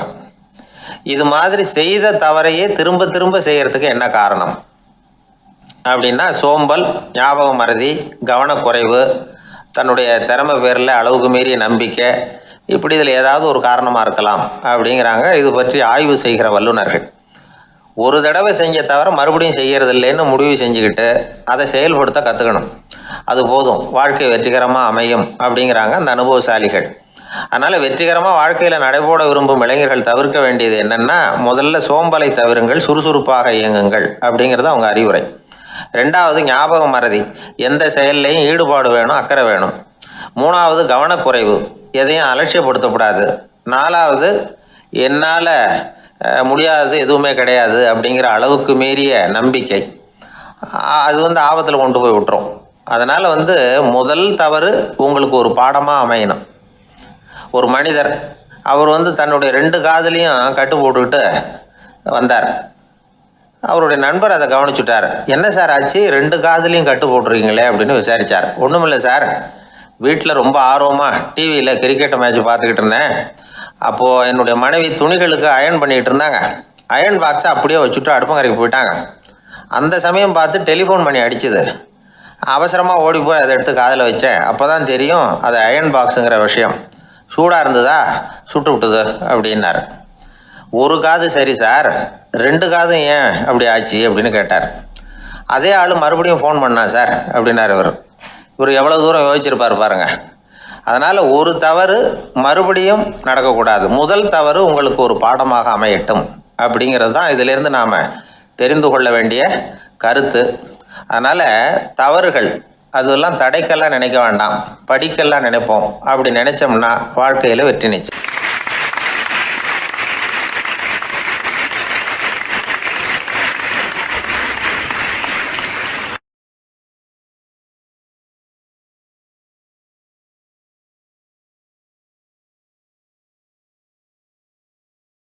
ஒரு மனிதர் அவர் யாருக்கிட்டே தொலைபேசியில் பேசிகிட்டு இருக்கிறார். கொஞ்சம் தூரத்தில் நாம் நிற்கிறோம். எட்டத்தில் இருந்துக்கிட்டு அவரை கவனிக்கிறோம், அவர் ஃபோனில் பேசுகிறத. அவர் பேசுகிற வார்த்தைகள் என்ன அப்படிங்கிறது நம்ம காதில் விழலை. ஆனாலும் அவர் பேசிக்கிட்டு இருக்கிறது நல்ல செய்தியா கெட்ட செய்தியா அப்படிங்கிறத நம்மளால் யூகிக்க முடியும். மகிழ்ச்சியான செய்தியை பேசும்போது முகம் மலருது, புன்னகை பூக்குது. இதில் ஒன்று நீங்கள் கவனிக்கணும், தொலைபேசியில் நாம் பேசுகிறப்போ நம்மோட பேசுகிறவர் எதிரில் இல்லை. அவர் தொலைபேசி வழியாக நம்ம குரலை மட்டும்தான் கேட்க போகிறார், நம்ம முகத்தை அவர் பார்க்க போகிறதில்ல. அப்படி இருந்தும் அப்போ நம்ம முகம் ஏன் மலரணும் அப்படின்னா, இதுதான் உடல் மொழி, பாடி லாங்குவேஜ் அப்படின்னு சொல்கிறாங்க. நம்ம அறியாமலேயே நம்ம உடம்பு செய்திகளை தெரிவிக்குது பாருங்க, அதுதான் உடல் மொழி. ஒரு மனிதர் தொலைபேசியில் பேசிக்கிட்டு இருக்கிறத நீங்கள் தூரத்தில் இருந்து கவனிச்சுக்கிட்டே அவர் நண்பரோட பேசுகிறாரா, மனைவியோட பேசுகிறாரா, குழந்தையோட பேசுகிறாரா, இல்லை மேல் அதிகாரிகிட்ட பேசுகிறாரா, அல்லது அவருக்கு கீழே பணிபுரிகிறவர்கள்கிட்ட பேசுகிறாரா அப்படிங்கிறத கண்டுபிடிக்கலாம். அதுக்கு காரணம் அவருடைய உடல் மொழி. இந்த உடல் மொழி கூட நம்ம வாழ்க்கையின் முன்னேற்றத்துக்கு பயன்படும். இதை பற்றியெல்லாம் கூட சில நிபுணர்கள் ஆராய்ச்சி பண்ணி பார்த்துருக்குறாங்க. அவங்க சில விவரங்களை சொல்கிறாங்க. குறிப்பாக ஒருத்தர் தன்னுடைய நாற்காலியில் கிட்டத்தட்ட படுத்துக்காத குறையாக உட்காந்துருக்கிறாருன்னு வச்சுக்கோங்க. எதிர இருக்கிறவர் பேசுறது அவருக்கு பிடிக்கலன்னு அர்த்தமா. தலையை சொரிஞ்சிக்கிறது, வேறு வேறு திசைகளில் பார்க்குறது, கொட்டாவி விடுறது, கால்களை மாற்றி போட்டு உட்கார்றது, களைப்பாக கை விரல்களை அப்படியே பின்னிக்கிறது, அடிக்கடி கடிகாரத்தை பார்க்குறது, இப்படிலாம் ஒருத்தர் பண்ணிக்கிட்டு இருக்கிறாருன்னா நாம் கூடிய சீக்கிரம் அந்த இடத்த விட்டு எழுந்திரிச்சு வந்துடுறது நல்லது. ஏன்னா இதெல்லாம் அவருடைய சலிப்பு, சோர்வு, ஆர்வமின்மை, இதுக்கு அடையாளங்கள். நம்முடைய பேச்சு அவரை சலிப்படைய வச்சுட்டுதுன்னு அர்த்தம். அவர் ரொம்பவும் சோர்ந்து போயிட்டாருன்னு பொருள். நம்முடைய பேச்சில் அவருக்கு ஆர்வம் இல்லைன்னு அர்த்தம். அதே நேரத்தில் நாற்காலியின் நுனியில் அமர்ந்து உடலை முன்னுக்கு நகர்த்தி எதிர இருக்கிறவரின் கண்களை பார்த்துக்கிட்டே பேசினாலும் சரி, அல்லது பேச்சை கேட்டாலும் சரி, உங்கள் பேரில் மற்றவங்களுக்கு உள்ள பிடிப்பு அதிகரிக்கும். நாம் எப்படிப்பட்டவருங்கிறத நம்ம உடம்பும் நடை உடை பாவனையும் அடுத்தவங்களுக்கு காட்டி கொடுத்துரும். உங்கள் உடம்பு, உங்கள் பார்வை, நடை, உட்கார்ற விதம் இதை வச்சுக்கிட்டே நீங்கள் பொறுப்புள்ளவரா, முரடரா, அலட்சியமானவரா, மரியாதை தெரிஞ்சவரா, அடக்கமானவரா, நம்பிக்கைக்கு உரியவரா, நாணயம் இல்லாதவரா, பயந்தவரா, திறமைசாலியா, அப்பாவியா அப்படிங்கிறதையெல்லாம் கண்டுபிடிச்சிடலாம். அதனால் இந்த உடல் மொழியை புரிஞ்சுக்கிட்டு நம்மளை கொஞ்சம் சரிப்படுத்திக்கிட்டோம்னா வாழ்க்கையில் சுலபமாக பல காரியங்களை சாதிக்க முடியும். ஒரு மனநல மருத்துவமனை, அங்கே ஒருத்தர் ஒரு நாற்காலியில் உட்காந்துக்கிட்டு கார் ஓட்டுறது மாதிரி அப்படி பாவனை பண்ணிகிட்டு இருந்தார். ஸ்டியரிங்கை திருப்புறது மாதிரி, பின்னாடி வர்ற வண்டியை நிற்க சொல்கிறது மாதிரி, அப்புறம் இவர் ஒதுங்கிக்கிட்டு அவருக்கு வழி விடுறது மாதிரி, இப்படிலாம் சேட்டைகள் பண்ணிக்கிட்டு இருந்தார் மனநல மருத்துவமனையில். இதை பார்த்துக்கிட்டு இருந்த ஒருத்தர் பக்கத்தில் இருந்த இன்னொருத்தர்கிட்ட கேட்டார், இவர் ஏன் இப்படி பண்ணுறாரு, இவருக்கு ஏன் அப்படி வந்தது நிலைமை அப்படின்னு சொல்லி அவர் விசாரித்தார். அப்போ அவர் விவரம் சொன்னார். வேறு ஒன்றும் இல்லைங்க, இவருக்கு கார் ஓட்டணும்னு ஆசை ரொம்ப காலமாக, அது நிறைவேறாமல் போயிட்டுது. அதுக்கப்புறம் அவர் மனநோயாளியை மாறிட்டார். இங்கே அழைச்சிட்டு வந்தாங்க. இங்கே அழைச்சிட்டு வந்ததுலேருந்து அப்படி தான் பண்ணிகிட்டு இருக்கிறார்.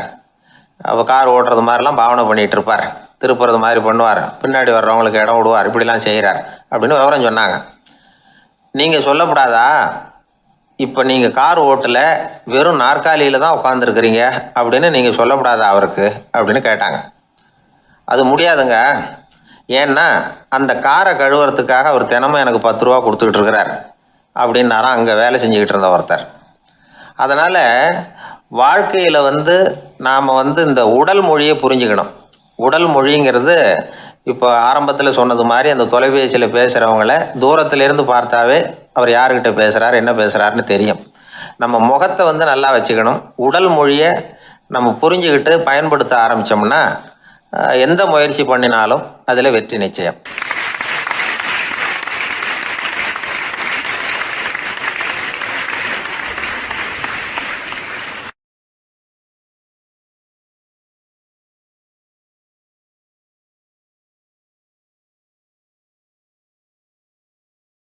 நபிகள் நாயகம் உட்கார்ந்துருக்கிறார். அந்த சமயம் அம்மா அங்க வர்றாங்க. அவங்க கையில திராட்சை பழ கொத்து அதை கொண்டுகிட்டு நபிகள் கிட்ட கொடுக்குறாங்க. சாப்பிடுங்க அப்படின்னு சொல்லி ரொம்ப அன்பா வேண்டிக்கிறாங்க. நபிகள் நாயகமும் ரொம்ப பிரியமா அதை வாங்கிட்டார். அதுக்கப்புறம் அதை சாப்பிட ஆரம்பிச்சார். நபிகள் நாயகம் மதீனாவில் தங்கி இருந்தப்போ இது மாதிரி நிறைய பேர் பழங்களையும் தின்பண்டங்களையும் கொண்டுகிட்டு கொடுக்கறது வழக்கம். நபிகள் நாயகம் என்ன பண்ணுவார்னா அதெல்லாம் வாங்குவார். உடனே பக்கத்தில் இருக்கிற தோழர்கள் எல்லாருக்கும் பகிர்ந்து கொடுப்பார், தானும் சாப்பிடுவார். இதுதான் எப்போதும் வழக்கம். ஆனால் இந்த தடவை என்னாச்சு தெரியுமா, அவர் அப்படி பண்ணல. ஒவ்வொரு பழமா எடுத்து தானே சாப்பிட்டுக்கிட்டு இருக்கிறார். அவர் விருப்பமா சாப்பிடுகிற காட்சியை ஆசை தீர பார்த்துக்கிட்டு இருந்தாங்க அந்த வயசான அம்மா, அந்த பழத்தை கொடுத்தவங்க. அவங்களுக்கு ரொம்ப மகிழ்ச்சியா இருந்தது, மன நிறைவா இருந்தது. நாம ஆசையா கொண்டுகிட்டு கொடுக்குற பழத்தை நபிகள் நாயகம் இவ்வளவு பிரியமா சாப்பிட்றாரு அப்படின்னு நினைச்சு ரொம்ப சந்தோஷப்பட்டாங்க. அதுக்கப்புறம் அங்க இருந்து அவங்க புறப்பட்டு போயிட்டாங்க. அந்த அம்மா போனதுக்கு அப்புறம் பக்கத்துல இருந்த தோழர்கள் பேச ஆரம்பிச்சாங்க. ஏன்னா அவங்களுக்கு சந்தேகம், இன்னைக்கு வித்தியாசமா நடந்துகிட்டாரே அப்படின்னு. அண்ணலே, எது உங்களுக்கு வந்தாலும் எங்க எல்லாருக்கும் கொடுத்துட்டு தான் நீங்க சாப்பிடுவீங்க, இன்னைக்கு மட்டும் நீங்க அப்படி செய்யலையே, எல்லா பழத்தையும் நீங்களே சாப்பிட்டீங்களே, அதுக்கு என்ன காரணம் அப்படின்னு கேட்டாங்க. இப்படி கேட்கறதுனால நாயகம் அதை தப்பா புரிஞ்சுக்க மாட்டார் அப்படிங்கிறது அவங்களுக்கு தெரியும். யாரும் எதையும் அவர்கிட்ட கேட்கலாம், அப்படி கேட்கறதுக்கு உரிமை உண்டு. இந்த ஜனநாயக முறைகளுக்கு அவர்கள் கொடுத்த மரியாதை இது. தோழர்களின் கேள்விக்கு நபிகள் பதில் சொல்ல ஆரம்பிச்சார். நண்பர்களே, அந்த அம்மா ரொம்ப பிரியமா அந்த பழங்களை என்கிட்ட கொண்டுகிட்டு கொடுத்தாங்க. முதல்ல ஒரு பழத்தை எடுத்து வாயில போட்டு பார்த்தேன், அது ரொம்ப புளிப்பா இருந்தது, சாப்பிடுறது ரொம்ப கஷ்டம். உங்ககிட்ட யாருக்காவது அதை கொடுத்துருந்தா அதுல வாயில போட்டதும் புளிப்பு தாங்காம முகம் சுழிச்சிருப்பீங்க. அதை அந்த அம்மா பார்த்துட்டாங்கன்னா வருத்தப்பட்டிருப்பாங்க. ஆசையா கொண்டுகிட்டு நமக்கு கொடுத்துருக்குறாங்க. அவங்க அன்பான மனசை நோகடிக்கிறதுக்கு நான் விருப்பப்படலை. அதனால முகம் சுளிக்காம சாப்பிடணுமேங்கிறதுக்காகத்தான் அந்த பழங்கள் பூராவே நானே சாப்பிட்டுட்டேன் அப்படின்னு புன்முறுவலோட பதில் சொன்னாராம் நபிகள் நாயகம். இன்னொருத்தர் மனசு புண்படக்கூடாதுங்கிறதுக்காக புளிப்பையும் இனிப்பா ஏற்றுக்கொள்ளுகிற பண்பாடு இருக்கு பாருங்க, அது ஒரு பெரிய நாகரிகம்.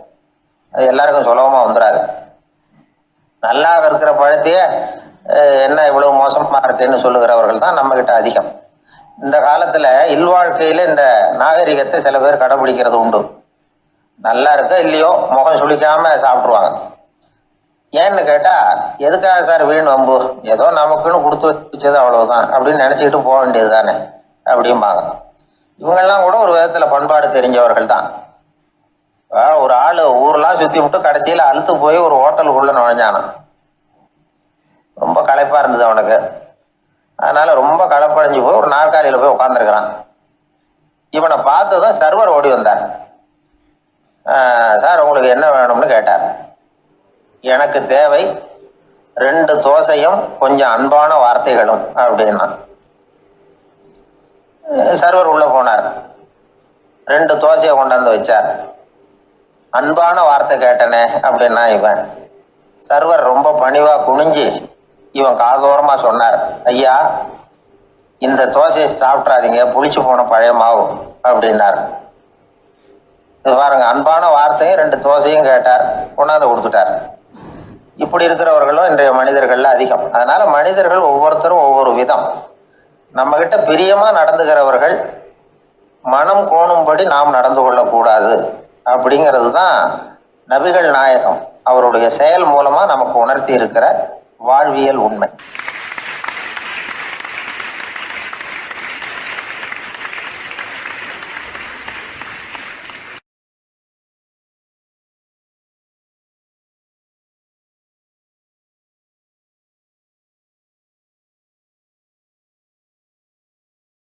ஊர்ல ஒரு சிற்பி இருந்தார்.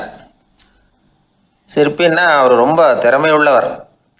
அதாவது எங்கேயாவது ஒரு கல் கிடந்தா போதும், அதை அப்படியே எடுத்துகிட்டு வருவார்.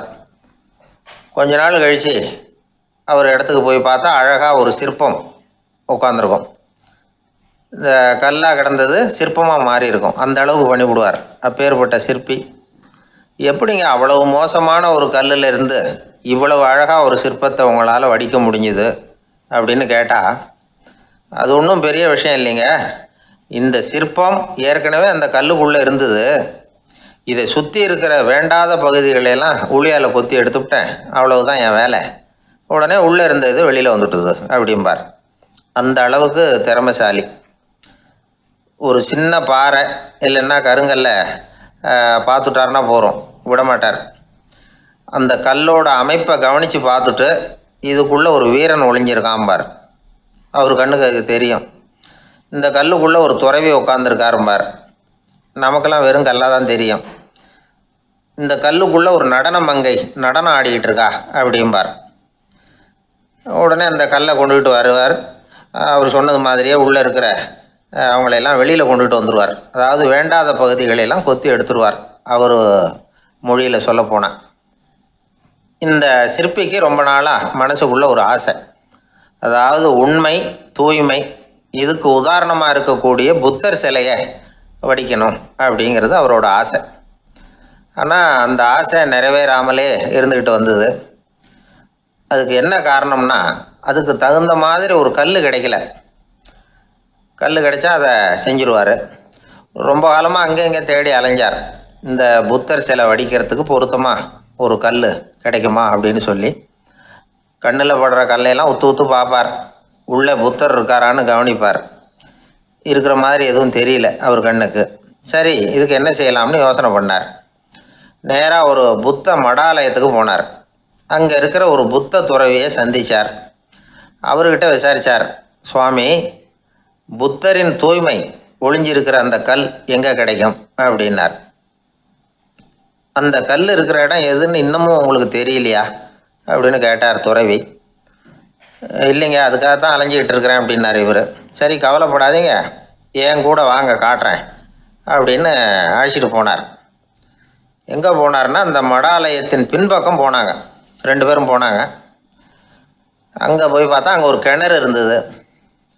என்ன அது, நாம் கேட்டது கல், இவர் அழைச்சிட்டு வந்து காட்டுறது கிணறு அப்படின்னு இவருக்கு சந்தேகம். ஒரு மாதிரியாக பார்த்தார். அவர் சொன்னார், துறவி எட்டி பாருங்க உள்ள அப்படின்னாரு. கிணறுக்குள்ளே என்ன இருக்கும்னு இவருக்கு தெரியாதா, இருந்தாலும் அவர் சொல்கிறாரே அப்படின்னு சொல்லி எட்டி பார்த்தார். பார்த்தா அதில் தண்ணி இருந்தது. அந்த தண்ணியில் தன்னோட உருவம் தெரிஞ்சுது. இப்போ அந்த புத்த ஞானி சொன்னார், துறவியாரே, புத்தரை நாம தான் ஒழிச்சு வச்சிருக்கிறோம், நமக்குள்ளே தான் அவர் மறைஞ்சிருக்கிறார். அவரை அடையாளம் தெரியாதபடி மூடி இருக்கிறது எது தெரியுமா?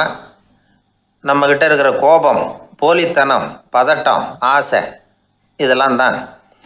அறிவு அப்படிங்கிற ஒளியால் அதையெல்லாம் செதுக்கி எடுத்துட்டோம்னா அந்த அழகான புத்தர் வெளியில் வந்துடுவார் அப்படின்னு சொன்னார் துறவி. அதனால் நமக்குள்ளே இருக்கிற நம்மளை நமக்கே அடையாளம் தெரியல அப்படிங்கிறது தான் உண்மை. இந்த உண்மையான மனிதன் உள்ளே இருக்கிறான். இவர் கல்லை பார்த்துட்டு உள்ளே யார் இருக்காங்கிறது அவருக்கு தெரிஞ்சுது சிற்பிக்கு. ஆனால் உண்மையான புத்தர் எங்கே இருக்காருங்கிறத அவரால் அடையாளம் கண்டுபிடிக்க முடியல. அப்படி தான் பல பேர் இன்றைக்கி இருந்துக்கிட்டு இருக்கிறோம். ஒரு அப்பா தன்னுடைய பிள்ளைக்கு புத்தி சொன்னார், அதோ பார்ப்பா, மனசு தான் கல், அறிவு தான் உளி. உன்னுடைய மனசுங்கிற கல்லை அறிவுங்கிற ஒளியால் செதுக்கி அழகான மனிதனாக நீ வெளியில் வரணும்னார். அதுக்காக தான்ப்பா தேடிக்கிட்டு இருக்கேன்னா அவன். மனசுங்கிற கல்லை தேடிக்கிட்டு இருக்கிறியா அப்படின்னு கேட்டார். இல்லைப்பா, அறிவுங்கிற ஒளி எங்கே இருக்குன்னு தெரியல எனக்கு, அதை தான் தேடிக்கிட்டு இருக்கிறேன் அப்படின்னு நானா. அதனால் அறிவை தேடிக்கிட்டு இருக்கிறவன் என்னைக்கு உண்மையை கண்டுபிடிக்க போகிறான்? அதையே கண்டுபிடிக்க முடியலைங்கும் பொழுது. அதனால் நாம் யார் அப்படிங்கிறது நமக்கு அடையாளம் தெரியணும். அந்த அடையாளம் தெரிஞ்சுட்டா வாழ்க்கையில் வெற்றி நிச்சயம்.